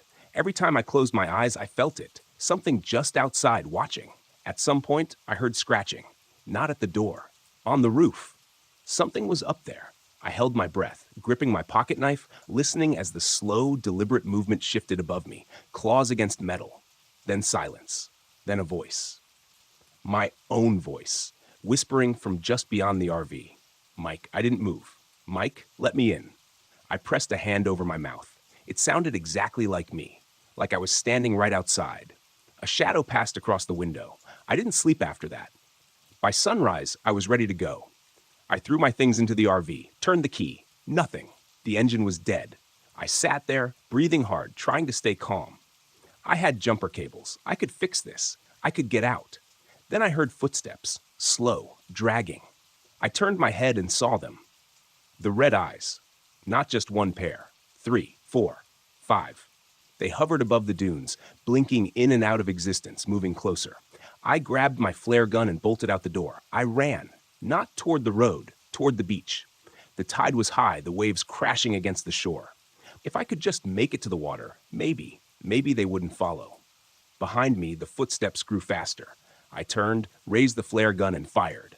The light illuminated the dunes for just a moment, and I saw them. Tall, thin, moving wrong, like marionettes with their strings tangled. No faces, just those glowing red eyes. And long, gaping mouths. Then they screamed. The sound was worse than anything I'd ever heard. Worse than gunfire. Worse than sirens. Worse than the worst moments of my life. I turned and sprinted for the water. Then, nothing. The next thing I remember, I was in a fishing boat. An old man shaking me awake. "Jesus, son," he muttered. "What the hell were you doing out there?" I looked back at the shore, but the beach was empty, the dunes undisturbed. They were gone, or maybe they had never left. I never went back for my RV, never even tried. I didn't care about my gear, my laptop, my camera. Because when I checked my phone later, I found something that made my blood run cold. A photo. The last picture I had taken. Me, standing on the beach, and behind me, half visible through the mist, the red eyes, watching. I don't know what they are, but I know they're still there.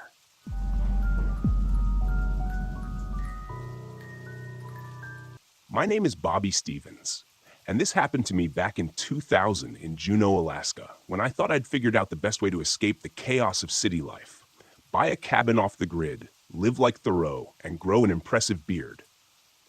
Turns out, I'm not exactly a survivalist, and that beard never really came in. I'd been living in that cabin for about 2 months, wrestling with basic tasks like chopping wood without chopping my foot and getting a fire started without fumbling through half a box of matches. But I liked the solitude, until I started hearing the hum. It wasn't every night, just sporadically. A low, mechanical thrum that vibrated in my chest like a subwoofer cranked too high. At first, I thought it might be the wind against the peaks or some kind of machinery echoing from the city miles away. I even made a joke to myself, maybe Sasquatch got a generator. That night, though, the hum became a roar. My cabin shook, not like an earthquake, but more like the structure itself was resonating. I stumbled outside, bare feet crunching on the frosty gravel, and that's when I saw it. Hovering over the tree line was something enormous, metallic, and, if I'm being honest, uglier than anything I'd ever imagined could fly.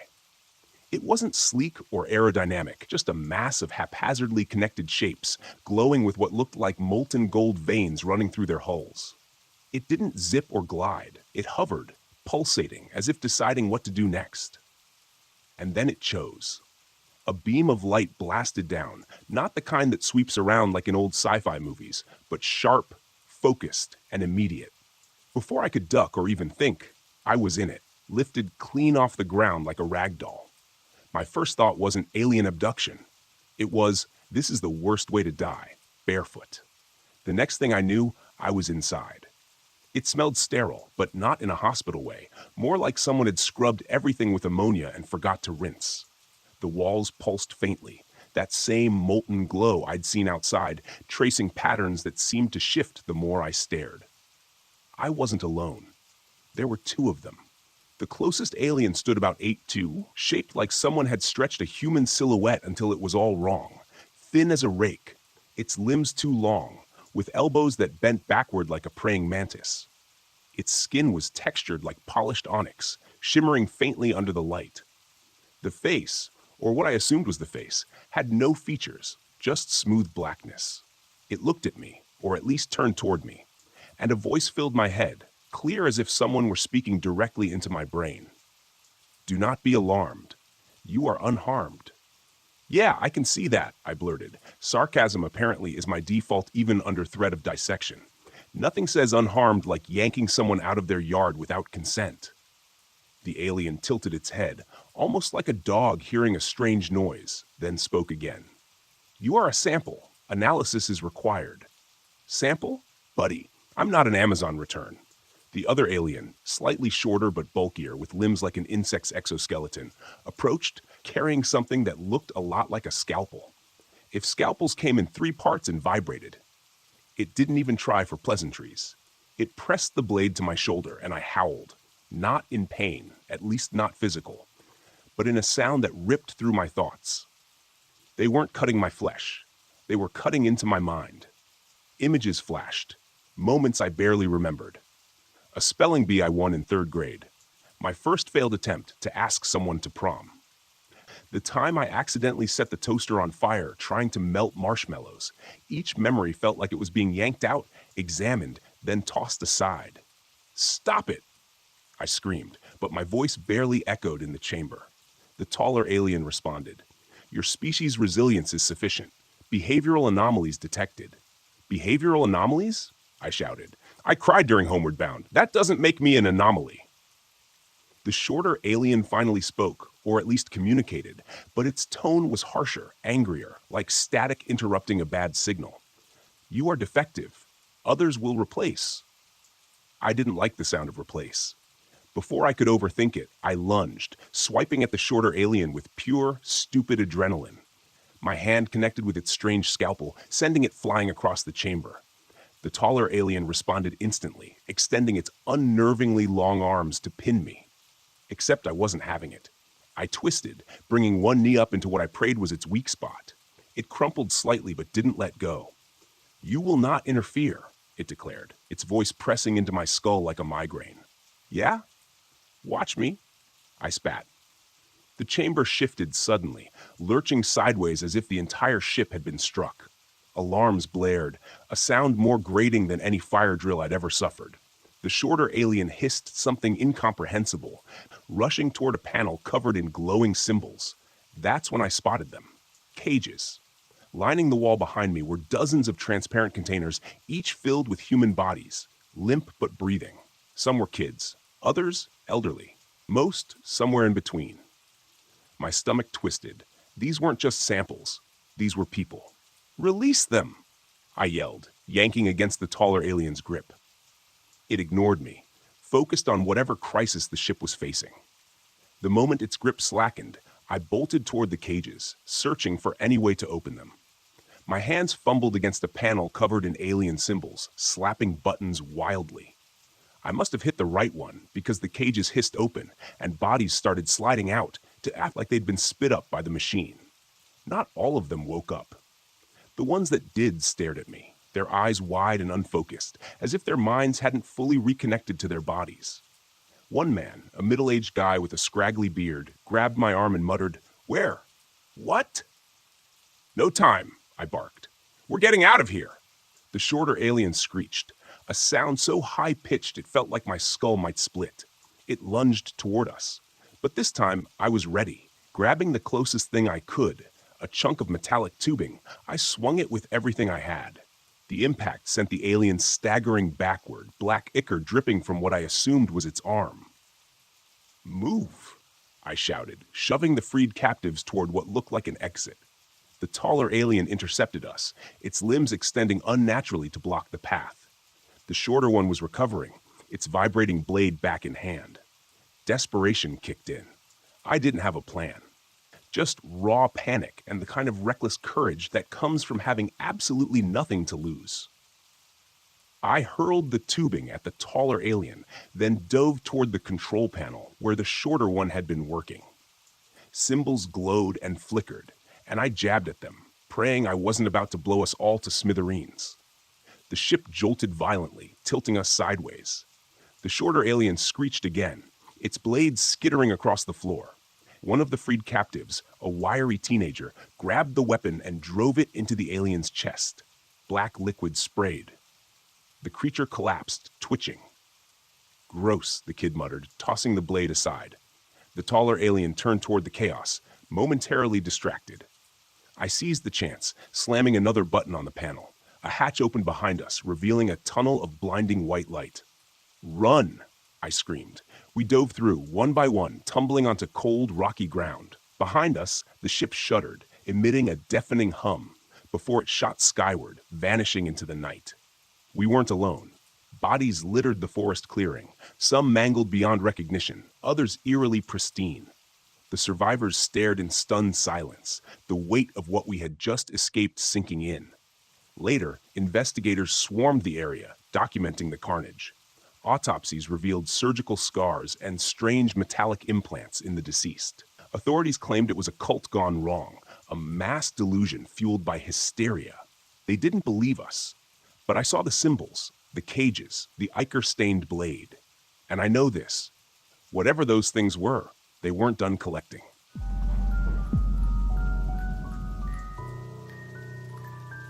My name is Kevin Scott. I'm 31 years old, and I swear to God, everything I'm about to tell you is real. It happened 2 years ago in the middle of Green Swamp Wilderness Preserve, Florida. I wish I had listened to the warning. It started as a weekend trip, just 4 of us. Me, my old army buddy Travis, my best friend Ryan, and his girlfriend Jessie. Ryan was obsessed with urban legends, always chasing cryptid stories and internet horror nonsense. He had been talking for weeks about La Bruja, a swamp witch that supposedly haunted the backwoods of Florida, stealing souls and driving people insane. I should have told him to shut up and pick a normal vacation spot. We set off in Travis's beat-up RV, a clunky relic that rattled like a tin can every time we hit a pothole. The trip was supposed to be fun. Campfires, fishing, and beers under the stars. Just some time away from the city. Instead, it became the worst night of my life. The first sign of trouble came before we even got there. At a gas station just outside the swamp, an old man sitting on the porch stared at us like we were already dead. He spat into a tin cup and said, "Y'all ain't got no business out there." Ryan, grinning like an idiot, asked if he believed in the stories. The old man's face darkened. Once you hear the singing, it's already too late. Travis laughed it off. Jessie rolled her eyes. I felt something tighten in my chest. We drove into the wilderness, deeper than I liked. No cell signal, no GPS. After a while, just miles of swamp, trees like skeletal hands reaching toward the sky. It was nearly sunset when we finally parked the RV in a clearing by the water. The first thing I noticed? The silence. No birds, no bugs, not even the hum of mosquitoes. Just dead air, thick with humidity and something I couldn't name. We set up a fire, cooked some canned chili, and cracked open a few beers. The tension eased. Even I started to relax. Then, just after midnight, Ryan disappeared. I woke up to Jessie shaking me. "Kevin, Scott's gone." The fire was just smoldering embers, casting long shadows on the trees. Travis sat up, groggy, rubbing his face. We found Ryan's boots and clothes neatly folded on a log near the water. His camera was still there, turned off. No tracks leading away. No sound. Jessie panicked. "We need to look for him, now." "Hell no," I said.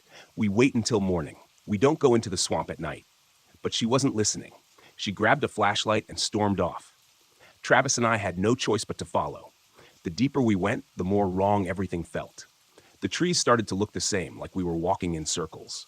My watch said 2:14 a.m., but the moon hadn't moved.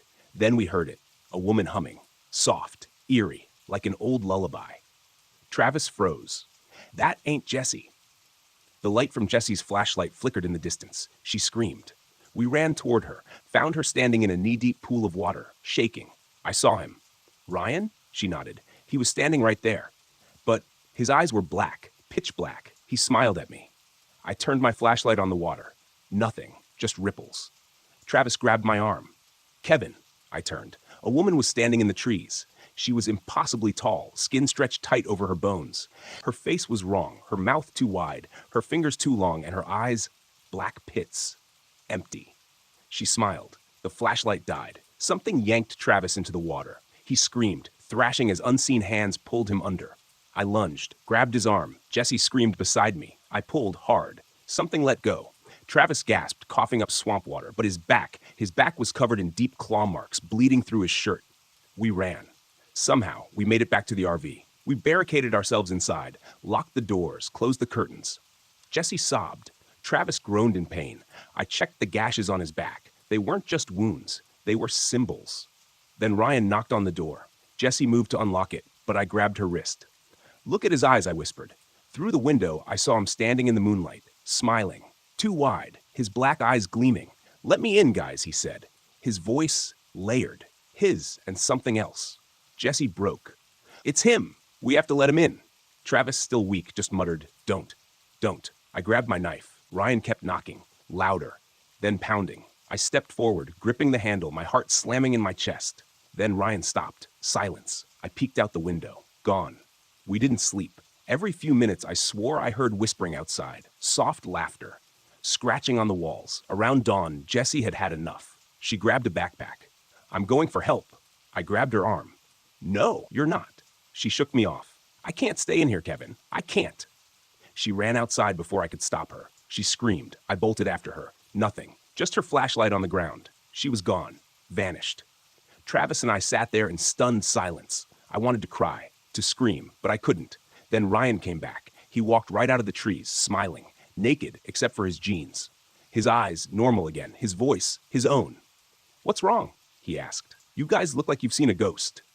Travis whispered, No. I clenched my knife. "Where's Jessie?" Ryan tilted his head. "Who's Jessie?" My stomach dropped. Travis lost it. He grabbed a tire iron and swung at Ryan, but Ryan moved too fast, too fluid. He caught the iron mid-swing. Smiled. "Don't do that, buddy." I grabbed Travis and dragged him back toward the RV. We locked the door. boarded up the windows with what little we had left. Ryan sat outside, just sat there, smiling, and night fell again.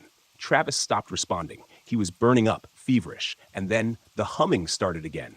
Ryan started laughing. I heard Jesse's voice whisper through the walls. "Kevin, let me in." I closed my eyes, held my breath. At some point, Travis stopped breathing. Morning came. Ryan was gone. Travis was cold. I didn't wait any longer. I ran through the swamp, not stopping, not caring what was behind me. I ran until I saw a road. A trucker found me, half crazed, covered in mud and blood. They never found Travis's body, or Jesse's. They did find the RV, though. The doors ripped off. The inside, covered in deep claw marks. And Ryan? He was on the news a week later, found wandering near the swamp. No memory of what happened. He doesn't remember me.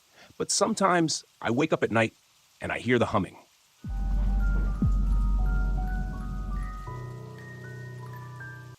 My name is Timothy Perez, and in 2015, I ventured to Isle Royale in Michigan to escape the bustle of city life. I'd always been the kind of guy who preferred the whisper of the trees over the honking of horns, and this remote island seemed like the perfect getaway. I arrived on a chilly morning, the kind where your breath fogs up like a bad magic trick. The ferry ride over Lake Superior was uneventful, save for an older gentleman who warned me about the island's unpredictable weather. "If you don't like it," he chuckled, "just wait 6 minutes." I laughed it off, thinking I'd heard that joke in every town I'd ever visited. Isle Royale was everything I hoped it would be. Dense forests, crystal clear lakes, and trails that seemed to stretch on forever. I set up camp near Rock Harbor, not far from where the ferry had dropped me off. The plan was simple: hike, take photos, and maybe find some inspiration for the novel I'd been pretending to write for years. You know, the one where the hero saves the world and gets the girl, all while maintaining perfect hair. On my second day, I met a group of hikers, Tom, Lisa, and their teenage son, Max. They were from Chicago and had that Midwestern friendliness that makes you feel like you've known them for years. We exchanged pleasantries, and they invited me to join them for dinner at their campsite. Never one to turn down free food, especially when my options were dwindling packets of instant noodles, I gladly accepted. As we sat around the campfire that evening, roasting marshmallows and swapping stories, Tom shared tales about the island's wildlife. "They say the wolves here are some of the most elusive creatures you'll never see," he said, poking the fire with a stick. "Maybe they're just introverted," I quipped. "Can't blame them for wanting some peace and quiet." Max rolled his eyes. "Dad thinks every rustle in the bushes is a wolf waiting to pounce." "Better safe than sorry," Lisa interjected, smiling warmly. The night sky was a canvas of stars, and for a moment, everything felt perfect. Little did I know that would be the last time things felt normal. The next morning, we decided to hike together to Mount Ojibwe, one of the island's higher points, promising breathtaking views. As we trekked through the forest, conversations flowed easily. Max complained about not having cell service. Tom told another one of his infamous dad jokes. "Why don't oysters donate to charity?" "Because they're shellfish." And Lisa kept us all in line with her motherly charm.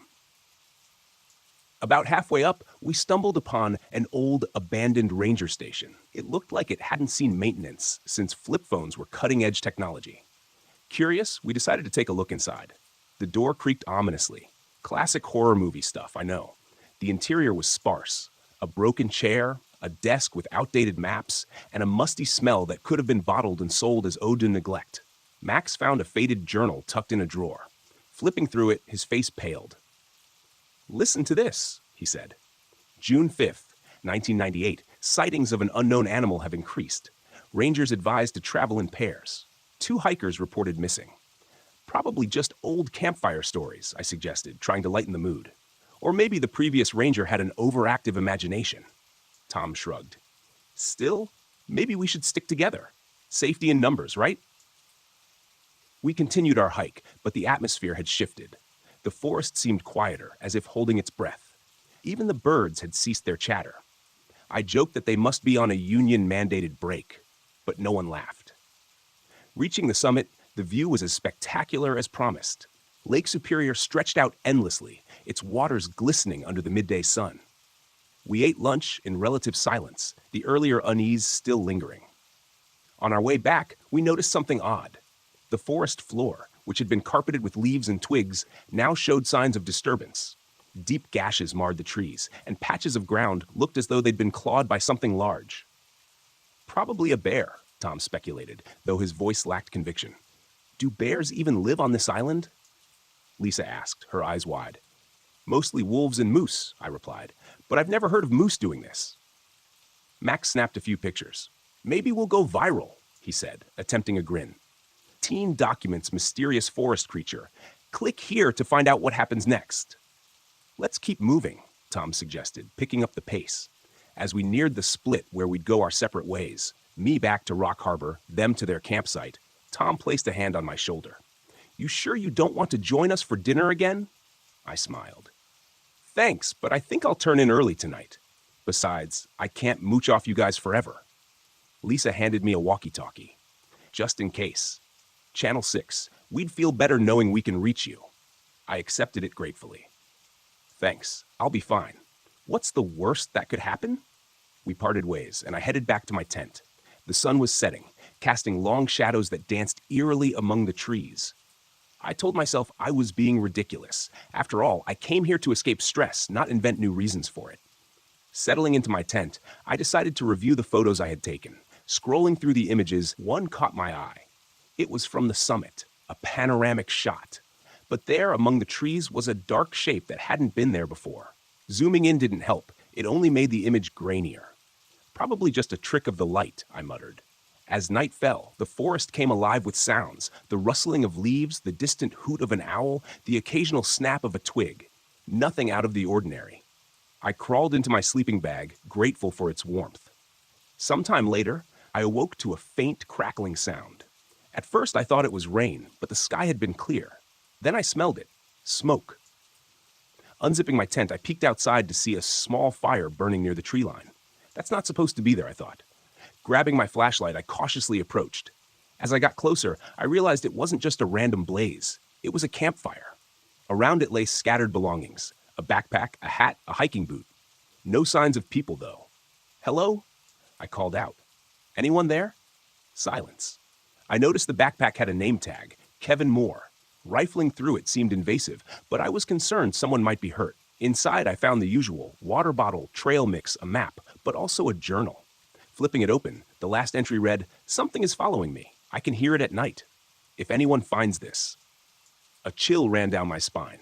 Not the figurative kind people write about, but a genuine, icy dread. Then, a blood-curdling scream pierced the night. I decided to head back to my tent when the radio crackled. Just then, a blood-curdling scream pierced the night, echoing through the forest. It was human, filled with terror, and abruptly cut off. I sprinted back to my campsite, hands shaking as I fumbled with the walkie-talkie. Tom, Lisa, do you copy? Tom, Max, anyone? Finally, a crackling response. Timothy, what's going on? I heard a scream near my camp. Found someone's gear, but no person. Something's not right. Stay put. We're on our way, Tom replied. Minutes felt like hours as I waited. I kept the flashlight beam moving, scanning the darkness for any sign of movement. Then, in the periphery of the light, I saw it. A massive silhouette lurking between the trees.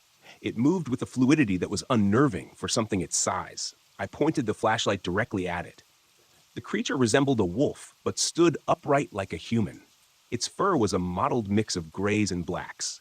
Its snout was elongated, teeth glinting as it snarled, eyes fixed on me. It let out a sound that was somewhere between a howl and a roar. My mind raced. This can't be real, I thought. Did someone spike my trail mix? Fight or flight kicked in, and flight won by a landslide. I bolted in the direction I hoped was toward Tom and Lisa. Behind me, I heard the creature crashing through the underbrush, gaining ground despite my adrenaline-fueled sprint. Ahead, I saw the beam of another flashlight. Timothy, Perez's voice shouted. Run, I yelled. Go back! But it was too late. The creature lunged between us, grabbing Max with clawed hands. He screamed as it dragged him into the darkness. Max! Lisa shrieked, dropping to her knees. Tom grabbed her arm. We have to move!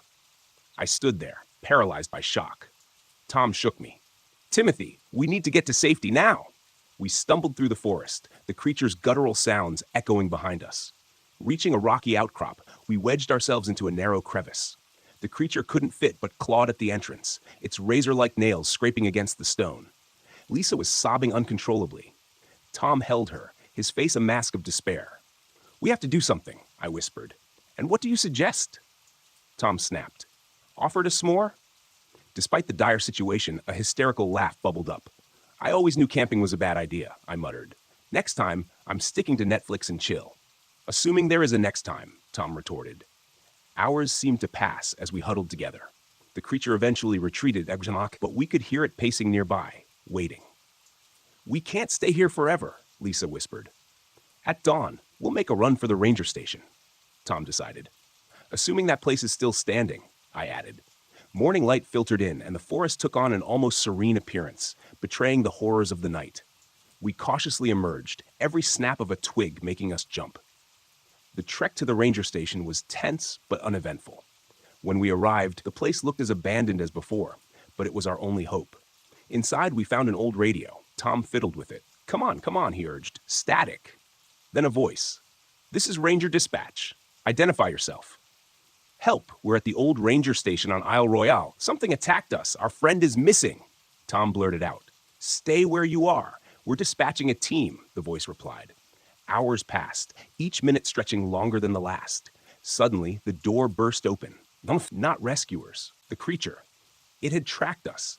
It lunged at Tom, who tried to fend it off with a rusted fire poker. "Get Lisa out of here," he shouted. I grabbed Lisa's hand, pulling her toward the back door. "We can't leave him," she protested. "We don't have a choice." As we stumbled outside, a gunshot rang out. Startled, we turned to see Tom standing over the creature, a flare gun in his hands. The beast writhed on the floor, momentarily incapacitated. "Didn't think that would actually work," Tom said, breathing heavily. We didn't waste time celebrating. Together, we ran toward the shoreline, hoping to signal any passing boats. Reaching the water's edge, we waved frantically as a ferry appeared in the distance. Behind us, the creature emerged once more, smoke still rising from its singed fur. It was wounded but relentless. "Keep going," Tom urged. As the ferry drew closer, a group of park rangers aboard spotted us. And the creature. They shouted orders we couldn't make out, but their raised rifles were a welcome sight. A volley of shots rang out. The creature let out a final, agonized howl before collapsing. The rangers escorted us onto the ferry. One of them, a stern-looking woman named Officer Delgado, questioned us about the incident. "You're lucky to be alive," she said. "We've had reports of missing hikers, but nothing concrete until now." "What was that thing?" Lisa asked, her voice barely above a whisper. Officer Delgado exchanged glances with her team. "We've got some theories, but nothing official. The island has its secrets." Back on the mainland, we gave our statements to the authorities. They assured us they'd investigate further, but something in their eyes told me they weren't expecting to find anything. A week later, news reports surfaced about the discovery of remains on Isle Royale, bones that didn't quite match any known species. Experts were baffled, speculating everything from undiscovered wildlife to elaborate hoaxes. As for Max, he was never found. A memorial service was held, but closure remained elusive. In the end, the island was closed to the public indefinitely. Official statements cited environmental concerns, but we knew better. I returned to city life, as the noise and crowds now a strange comfort. Occasionally, I'd catch myself scanning the headlines, looking for any mention of unexplained events in remote places. One day, a package arrived at my door. Inside was a journal, the same one I'd found at the abandoned camp. How it got to me, I had no idea. Attached was a note. "Thought you might want this, Officer Delgado." Flipping through the pages, I noticed new entries in handwriting that wasn't mine. They detailed sightings of creatures across various national parks, all eerily similar to what we'd encountered. It seemed the island wasn't the only place hiding secrets. I closed the journal and stared out the window at the cityscape. Maybe isolation wasn't the escape I thought it would be.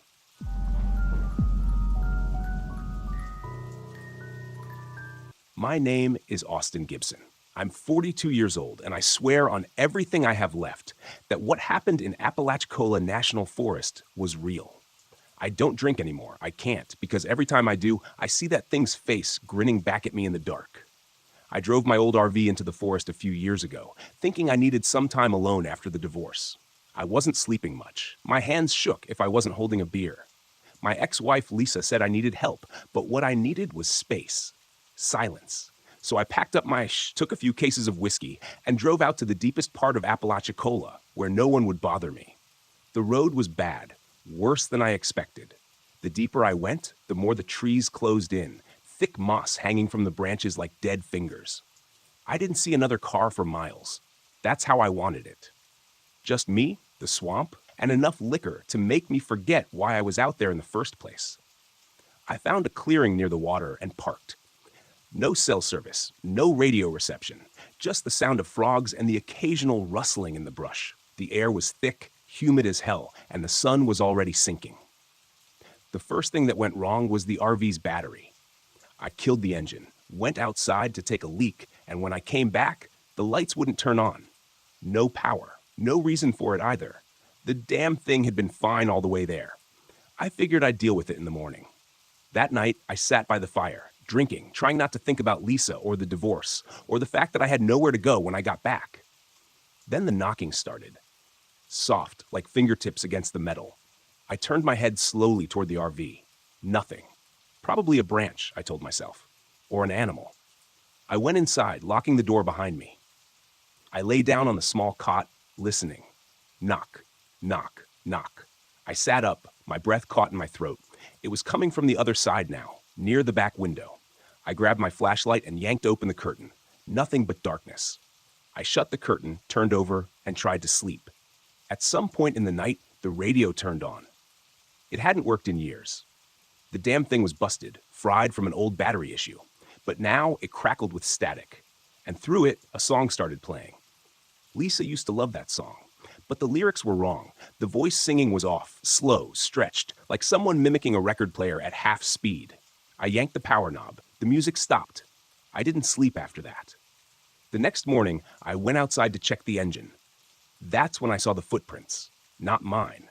They circled the RV, stopping right outside my window. Bare footprints, too long, like the toes had been stretched out. I told myself it was some local screwing with me, someone trying to scare me off. I decided I'd had enough of that spot, so I packed up to leave. Got in the driver's seat, turned the key. Nothing. The RV wouldn't start. I opened the hood, checked the wires. Everything looked fine, but it was like the engine was just dead, like the damn thing had given up. I was stuck. That's when I saw the man in the trees, far off, just standing between the pines, his head tilted, watching me. I called out, but he didn't move. I took a step forward. "Hey, buddy, you lost?" He took a step back, fading into the shadows. I ran toward where he had been, but by the time I got there, the trees were empty. No footprints, no broken branches, nothing. I went back to camp, locking myself in the RV even though I knew that wouldn't do much. I spent the rest of the day trying to fix the engine, trying to find some rational explanation. Then the knocking came back. But this time, it was coming from the door. I froze. Knock, knock, knock. I swallowed hard, gripping the handle of my knife. Who's there? Silence. Then a voice. Low calm. "Danny." My breath hitched. "Lisa." I backed away from the door. The handle rattled. "Danny, let me in."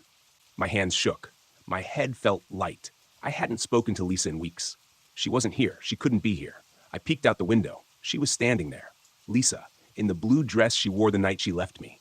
Her hair down. Her lips curled in that soft little smile she used to give me when we were happy. I squeezed my eyes shut. I was hallucinating. The booze, the stress, that was all it was.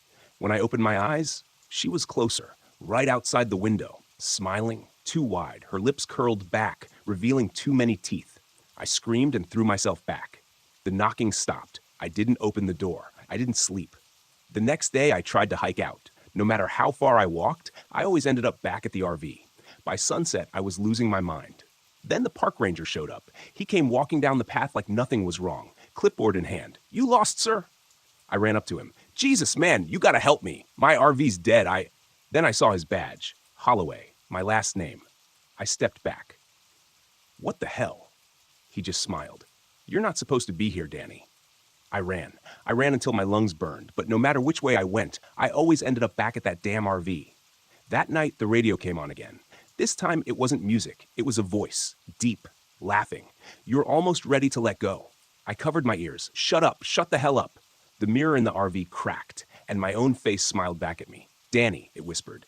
"You know why she left." I backed away, shaking. No. You were driving drunk. The air went out of my lungs. You crashed. I shook my head. No, no, she left me. My reflection grinned wider. She didn't leave. She never left. And then I remembered. The rain that night, the headlights spinning, the crunch of metal. I never called the cops. I passed out, woke up in the wreckage, stumbled home, convinced myself she'd just left. But she was still out there, somewhere in the swamp, buried. I fell to my knees, my head in my hands. The voice whispered in my ear, "You can stay here, Danny, or you can let go." I don't know what made me do it, but I grabbed the bottle of whiskey and smashed it against the RV's floor. I lit a match. The fire spread fast. The voice screamed. The last thing I saw before I passed out, Lisa, standing in the flames, smiling. I woke up on the side of the road. My truck was there. The road was dry. The sky was clear. I drove out of that forest and never looked back. But sometimes, at night, I hear the knocking. And when I look in the mirror, I see my own face, smiling back.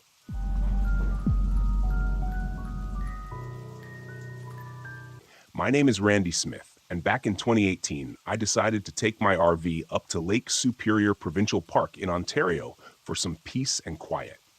Being cooped up in the city was starting to make me feel like a sardine in a can, and I figured some fresh air might do me good. Besides, I've always believed that nature and I have an understanding. I don't bother it, and it doesn't bother me. I've never been the rugged outdoorsman type. My idea of hiking involves a well-marked trail and a picnic at the end. But the allure of the open road and the promise of solitude were too tempting to pass up. So I packed my essentials, a week's worth of snacks, a stack of books I'd been meaning to read, and enough coffee to fuel a small army. The drive was picturesque, with the trees flaunting their autumn colors like they were showing off. By the time I reached the park, the sun was casting golden hues over the lake, and I felt a sense of calm wash over me. I found a secluded spot near the water, set up camp, and made myself a cup of coffee. This isn't so bad, I thought. Maybe I should write a book, Randy's Adventures in the Wild. As dusk settled, I decided to light a campfire. There's something hypnotic about watching flames dance. It's like nature's television. I was roasting marshmallows, because what's a camping trip without s'mores? When I heard footsteps crunching leaves behind me. "Evening," a voice said. I turned to see a man standing at the edge of my campsite. He was tall and gaunt, with unkempt hair and clothes that looked like they'd been through a war zone. His eyes had a peculiar glint, one that made me instinctively uneasy. "Evening," I replied cautiously. "Can I help you with something?" "Just passing through," he said, smiling in a way that didn't reach his eyes. "Name's Jedediah, but folks call me Jed." "Randy," I offered, though he hadn't asked. "Beautiful night, isn't it?" He stepped closer, eyeing the marshmallows. "Sure is. Mind if I join you for a bit?" Every alarm bell in my head was ringing, but I didn't want to be rude. Actually, I was just about to turn in, long drive and all. He tilted his head, the smile fading. "Fair enough. You take care now." "Will do," I said, watching as he disappeared into the shadows. I let out a breath I hadn't realized I was holding. "Well, that wasn't creepy at all," I muttered, deciding it was indeed time to call it a night. I extinguished the fire and secured the RV. The next morning, I woke to the sound of birds chirping and the smell of pine. I convinced myself that I'd overreacted the night before. Maybe Jed was just a harmless drifter. After breakfast, I decided to explore a nearby trail. I left a note on the dashboard, a habit from watching too many true crime shows, grabbed my backpack, and set off. The trail was serene, with sunlight filtering through the canopy and leaves crunching underfoot. I was about an hour in when I noticed something odd, a campsite just off the path. But it looked abandoned. Curious, I ventured closer. Tents were collapsed, and belongings were strewn about as if the occupants had left in a hurry. Unease settled in my stomach. This is how people end up in horror movies, I joked nervously to myself. I decided to head back. As I turned, I nearly bumped into Jed. "Whoa, you startled me," I exclaimed. "Sorry about that," he said, though he didn't sound sorry at all. "What brings you here?" "Just hiking," I replied, trying to sound casual. "You?" "Same," he said, his gaze fixed on me. "Shame about what happened here." "Yeah, looks like they left in a hurry." He chuckled softly. or something made them leave. I swallowed hard. Well, I should get going. Don't let me keep you, he said, stepping aside. I walked briskly back to the trail, feeling his eyes on me the whole time. By the time I reached my RV, my heart was pounding. Maybe it's time to move on to another site, I thought. I started packing up when I heard a rustling behind me. I spun around, half expecting Jed, but it was another man, this one wearing a park ranger uniform. Sorry to startle you, he said. I'm Ranger Thompson, just making my rounds. Oh, thank goodness, I sighed in relief. Randy Farnsworth. Everything all right? You look a bit shaken. I debated whether to mention Jed, but decided I might sound paranoid. Just had an odd encounter earlier. Do you know a man named Jedediah around here? The ranger's expression darkened. Jedediah Clark? Yeah, goes by Jed. He nodded grimly.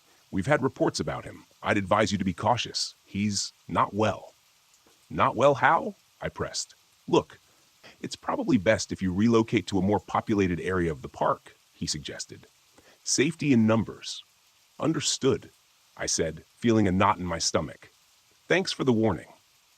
As he left, I hurried to finish packing. Just as I was about to start the engine, I realized I'd left my map on the picnic table. I stepped out to grab it, when something heavy struck me from behind. Everything went black. I awoke to a splitting headache and found myself tied to a chair inside what looked like an old cabin. The room was dimly lit by a single lantern, casting eerie shadows on the walls adorned with hunting trophies. Rise and shine, came Jed's voice from the darkness. What do you want? I demanded, struggling against the ropes. He stepped into the light, a sinister smile playing on his lips. Company. Is that too much to ask? Kidnapping isn't exactly the way to make friends, I retorted. He laughed. Oh, but we're past pleasantries now. Look, if it's money you want. Money? He interrupted. You think this is about money? No, all this is about survival. Survival?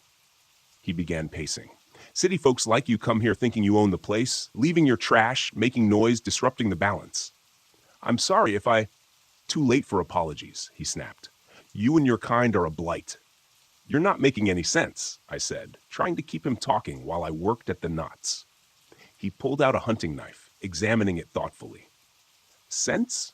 Sense is living off the land, respecting its laws, not hiding in metal boxes on wheels.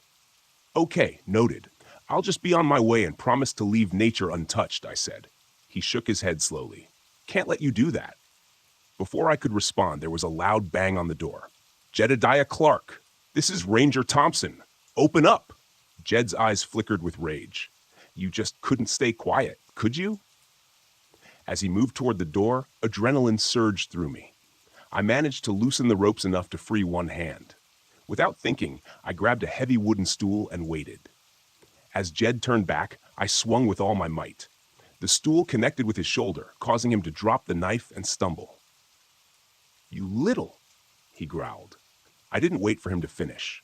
I bolted for the back door, bursting into the cool night air. My RV was parked nearby, and I sprinted toward it, fumbling with the keys. As I jumped inside and started the engine, I saw Jed appear in the side mirror, fury etched on his face. I didn't look back. Later, I learned that Jed had been evading capture for months. He was a former survivalist who lost his grip on reality after a tragic accident claimed his family.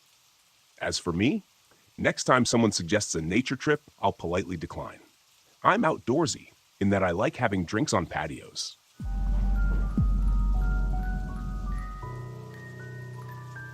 My name is Austin Gibson, and this happened back in 2011 in Shawnee National Forest, Illinois, when I first took a temporary ranger job there to help with the busy fall season. Never suspecting I'd leave that place with shaking hands and a heart full of questions.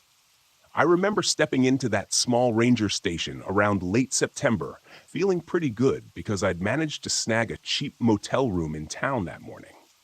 I had a bland cheese sandwich for breakfast, just something out of the convenience store freezer section, and washed it down with watery coffee. I wore a faded uniform passed down from a previous hire who'd left mustard stains near the left pocket. It smelled like stale sweat and cheap detergent, but I was just glad to have work. I was 25, broke, and eager to prove myself reliable. I liked the quiet of the forest trails, the dense maples and oaks, and the smell of damp leaves after last week's rain. We had a small team, just me and two others on rotation that day. Tom, older and with a bushy beard that he tied with a rubber band, always joked about his ex-wife and how her new husband sold fancy lawnmowers. And Gina, in her early 40s, usually wore a baseball cap over short-cropped hair. She had a habit of humming some old tune I couldn't place whenever she got nervous. She'd say, "Pat, you know that feeling when you think the woods are just a bit too still?" I didn't know what she meant back then. I thought forests were supposed to be quiet. That morning, Gina handed me a radio and said, "Don't wander off without checking in. It's not summer camp season, but we still get the odd hiker." By noon, I was on a trail known as Pine Hollow Path, which, despite the name, had more oaks than pines. The canopy let through thin beams of light, and the forest floor was scattered with red and brown leaves. I came across a half-eaten energy bar wrapper on the path, which struck me as odd because we usually lectured visitors about leaving no trash. I stuffed it in my pocket. About an hour later, I stumbled on something far more disturbing, a torn jacket sleeve snagged on a low branch. It looked recent, maybe a day old, and the fabric was stiff with something dark. I didn't want to think about it. That's when I radioed Tom. "Hey, found a torn piece of clothing. Could be a lost hiker. Anything on the logs?" Tom answered with a yawn. "We had a party of 3 who checked in yesterday. They should have been out by now." That sent a chill into my chest, and I began scanning the underbrush with more care. I followed a faint trail of broken twigs and disturbed leaves off the main path. About 20 feet in, I smelled something unpleasant, like old meat left out on a warm countertop. I advanced slowly, heart tapping at my ribs. In a small clearing behind a fallen tree, I found the body of a man. He looked about 40, wearing a hiking vest and boots. His left arm lay twisted at a strange angle, and part of his torso had been torn open. The sight made my stomach lurch. I stepped back, pressed my hand against my mouth, and tried to breathe through it. Then I spoke into the radio with forced calm. "Tom," I said, "I've got a deceased male hiker here. Looks like an animal attack." Gina broke in, her voice uneasy. "Animal attacks are rare here. Are you sure?" I didn't answer her. I just gave them my coordinates. While I waited, I squatted down, thinking maybe the poor guy slipped and got mauled by a coyote or something. But coyotes don't usually leave bodies like that. I took in the surroundings, noticing deep scratches on a nearby tree trunk, higher than my shoulders. There was a pattern, something I couldn't quite place. But it definitely wasn't from a raccoon or a bobcat. When Tom and Gina arrived, they were both grim-faced. Tom tried to hide his shock. Gina stopped humming. She just stared and shook her head. We decided to search for the other 2 hikers from that party of 3. Tom radioed the station to call for authorities. We couldn't just leave, not with the possibility of survivors. We moved deeper into the woods, spreading out but staying close enough to yell if something happened. I remember wiping sweat off my forehead, even though it wasn't that hot. The silence weighed on me. Sometimes a branch cracked underfoot, and I jumped. Then we found another body. This time, it was a woman, slumped against a boulder. Her pack was gone, her face frozen in a look of pain. She had similar wounds, and the ground around her was stained and scattered with damp leaves. I wish I hadn't eaten that cheese sandwich earlier. "Hello? Anybody out here?" I called. No answer. I heard Tom whisper, "This is bad, Pat." I nodded, my mouth dry. Gina, who walked a short distance away, suddenly shouted, "Found footprints!" We hurried over. There were large impressions in the soft earth, bigger than any mountain lion print I'd seen in guides. They looked like a cat's, but heavier. Deeper. "A cougar?" Tom asked. Gina shrugged. "Not impossible, but..." She trailed off. Something about these tracks bothered her. They showed long strides, more powerful than what we expected. We decided to keep searching for the 3rd hiker. The afternoon light was fading, and we had to use flashlights. Being out there as dusk approached set me on edge. I found myself talking just to break the tension. "Tom, remember that big raccoon we saw by the dumpsters yesterday?" Tom grunted. I tried a lame joke. If that raccoon shows up now, I'll offer him my last candy bar to watch our backs." No one laughed. Then, at twilight, we heard a scream, quick and sharp. We ran toward it, stumbling over roots and rocks. We found the third hiker, alive at first. A young guy in his 20s, holding his side, crouched under a half-fallen tree. "Help!" he shouted, voice cracking. We rushed over, flashlights jumping. He looked terrified, eyes darting behind us as if expecting something to pounce. "It took them. It's out here." He didn't have to say more. We heard heavy steps in the brush, a soft rustling that made my skin prickle. We formed a semicircle around the wounded hiker, shining our beams into the dark trees. I saw a shape then, low and muscular, moving between trunks. No distinct silhouette, just movement. My heart thundered. Then it rushed forward. I could barely describe its form. A cat-like body, maybe 5 feet long, thick shoulders, dark fur that blended with the night. It moved quietly, at first. Then, thump! It slammed into the injured hiker. He screamed. We shouted, shining lights into its face. I saw powerful jaws flash open and close. The man's screams turned into choking gasps. I stepped forward, but Tom grabbed my shoulder. "Pat, no! It's too late." Gina swung her flashlight at the creature's head, and it hissed, a strange, sharp sound. Then it ran off into the darkness, leaving the man on the ground. He was gone. And that was only the beginning. We knelt beside him. He was gone. It had ended his life in seconds. Gina cursed under her breath. Tom looked like he might cry. I felt sick again, kneeling there, trying to hold my flashlight steady. Now we had 3 dead hikers, a killer animal somewhere in the woods, and night pressing in on all sides. We made a plan to retreat to the station. The radio crackled as we tried to call for backup. Spotty reception. "We need the phone," I said. Tom nodded. We hurried back along the trail, our flashlights bouncing over tree trunks and roots. Gina whispered, "Don't run. Running sets it off." We moved briskly but tried to look calm, which was impossible. I gripped my radio so hard my knuckles hurt. Halfway back, we realized something was keeping pace with us. Branches snapped lightly. I tried to catch a glimpse but only saw shifting silhouettes. We picked up speed. "I'll buy us all dinner if we get out of this," I muttered. No one responded. I suppose we all wanted to pretend we were anywhere else, maybe at a diner with French fries and milkshakes, not stuck in the dark with a vicious predator. At one point, Tom lagged behind to catch his breath. "Go ahead," he said. "I'll be right there." Gina and I stopped, turned back. "Don't be stupid," she said. "We stick together." He nodded and lumbered forward, chest heaving. He was bigger than me, maybe 50 pounds heavier, and the fear weighed on him. We formed a tight group, shining lights in every direction.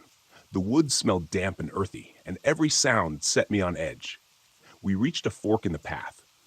By then, I noticed fresh scratches on the bark of a large oak, long, parallel marks, too clean to be random. We heard a sudden snapping of twigs and spun around. The creature rushed past our lights so fast I barely saw more than a dark shape. Tom shouted, "There!" but it moved in a blur. Gina and I tried to stand back to back with him. We breathed in quick, shallow gasps. I held a length of sturdy branch I'd picked up, though I doubted it would help much.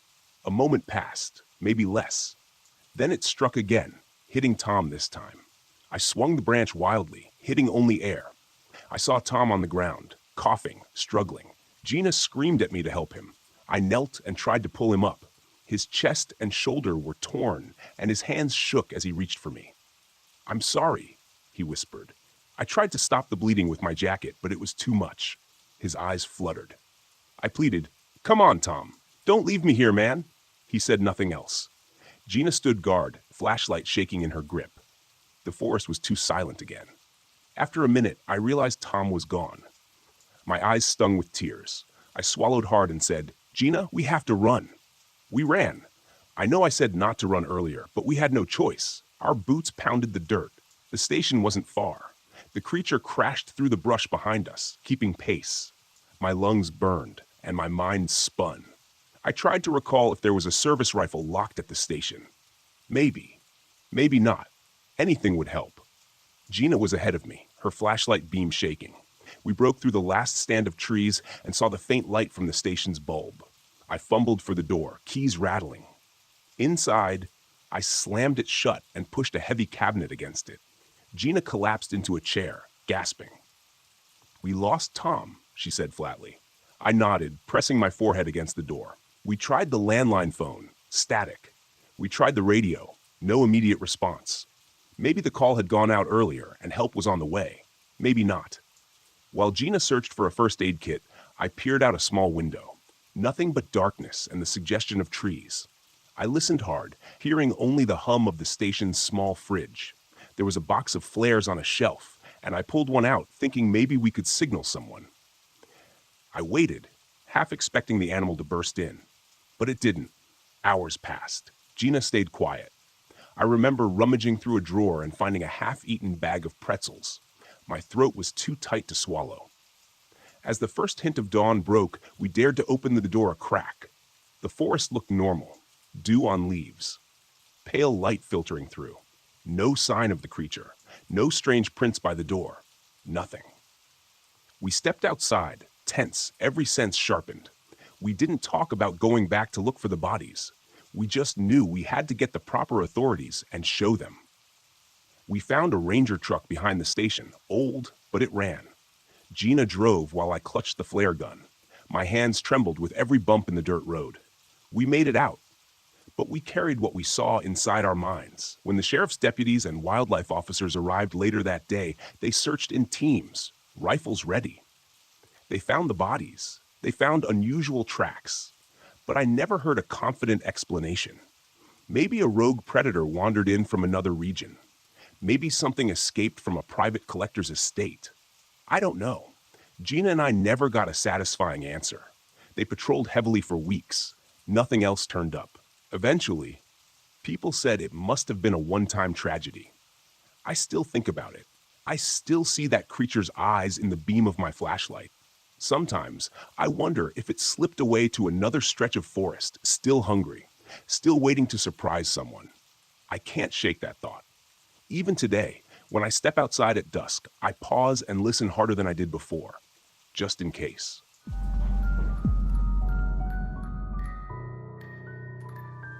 My name is Logan Cooper, and this happened to me on September 14th, 1994. I've been a search and rescue officer for almost 2 decades now. I've seen a lot, but nothing could have prepared me for what happened in the fall of '88. It was one of those years when the forest seemed to breathe easier, the air crisp and cool, the leaves transforming into a kaleidoscope of red, orange, and yellow. Most of my days were spent patrolling the trails and helping lost hikers find their way back. It was a job I loved, one that gave me a sense of purpose and connection to nature.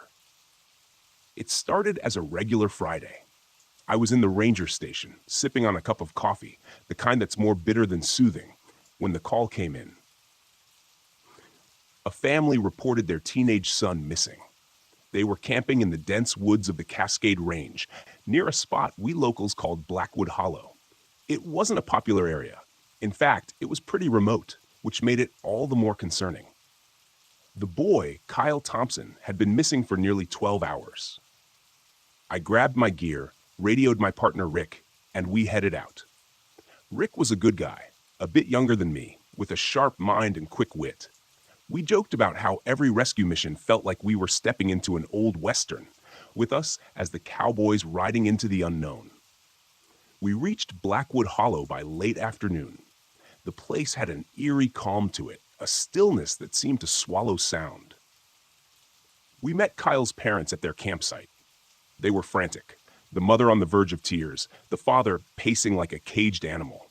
They explained that Kyle had wandered off the previous night, saying he was going to explore, but he never came back.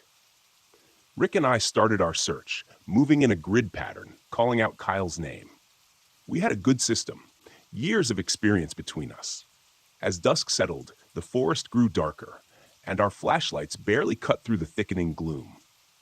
There's something about the woods at night that gets under your skin, makes you feel like you're being watched. About an hour in, we found Kyle's backpack. It was lying at the base of a massive oak tree, partially covered in leaves.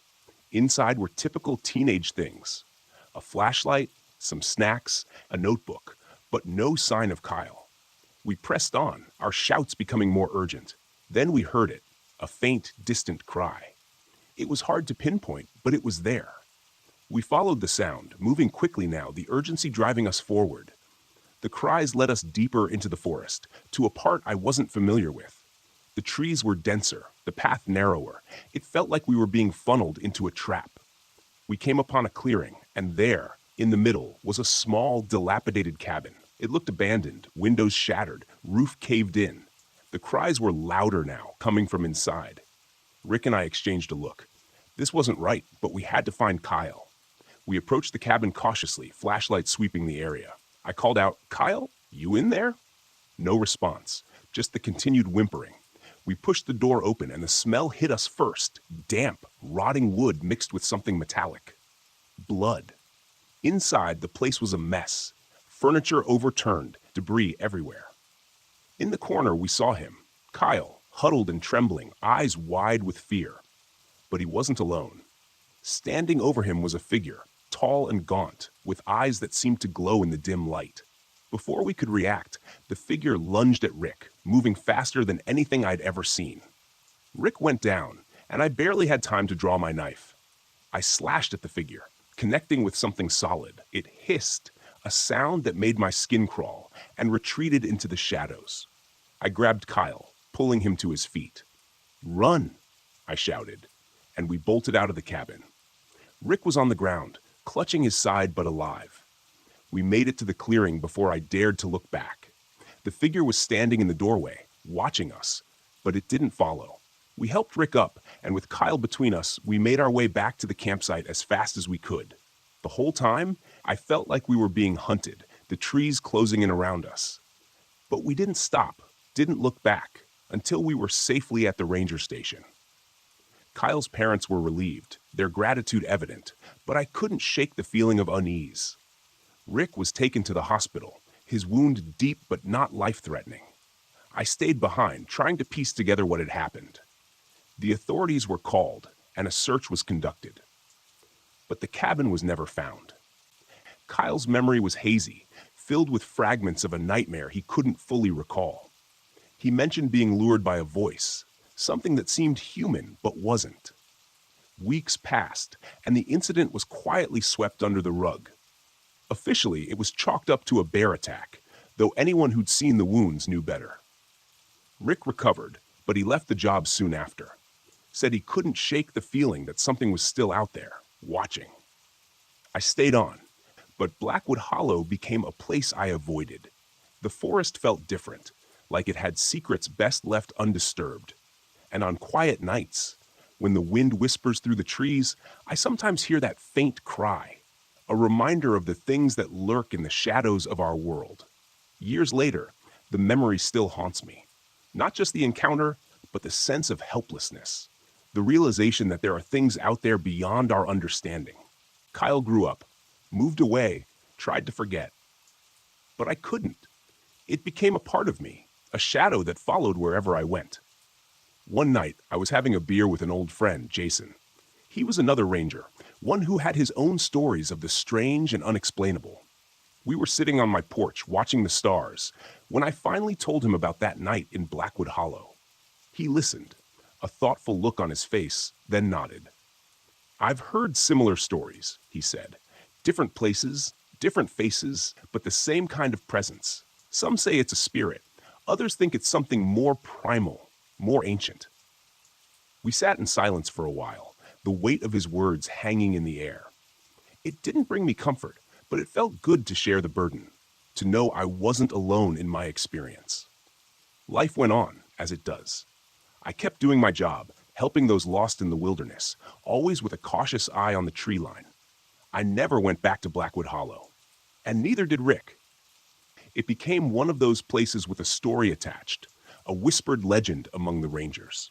In the end, I think that's what it was, a legend, something that exists on the edges of our reality, only revealing itself when we stray too far into the unknown. And maybe that's for the best. Some things are meant to remain hidden, their mysteries left unsolved. I still wonder about that night, about what I saw and what might have happened if we hadn't escaped. It's a question that lingers, unanswered, a reminder of the thin line between our world and whatever lies beyond. And as long as I'm alive, I'll carry that memory with me, a testament to the things we'll never fully understand.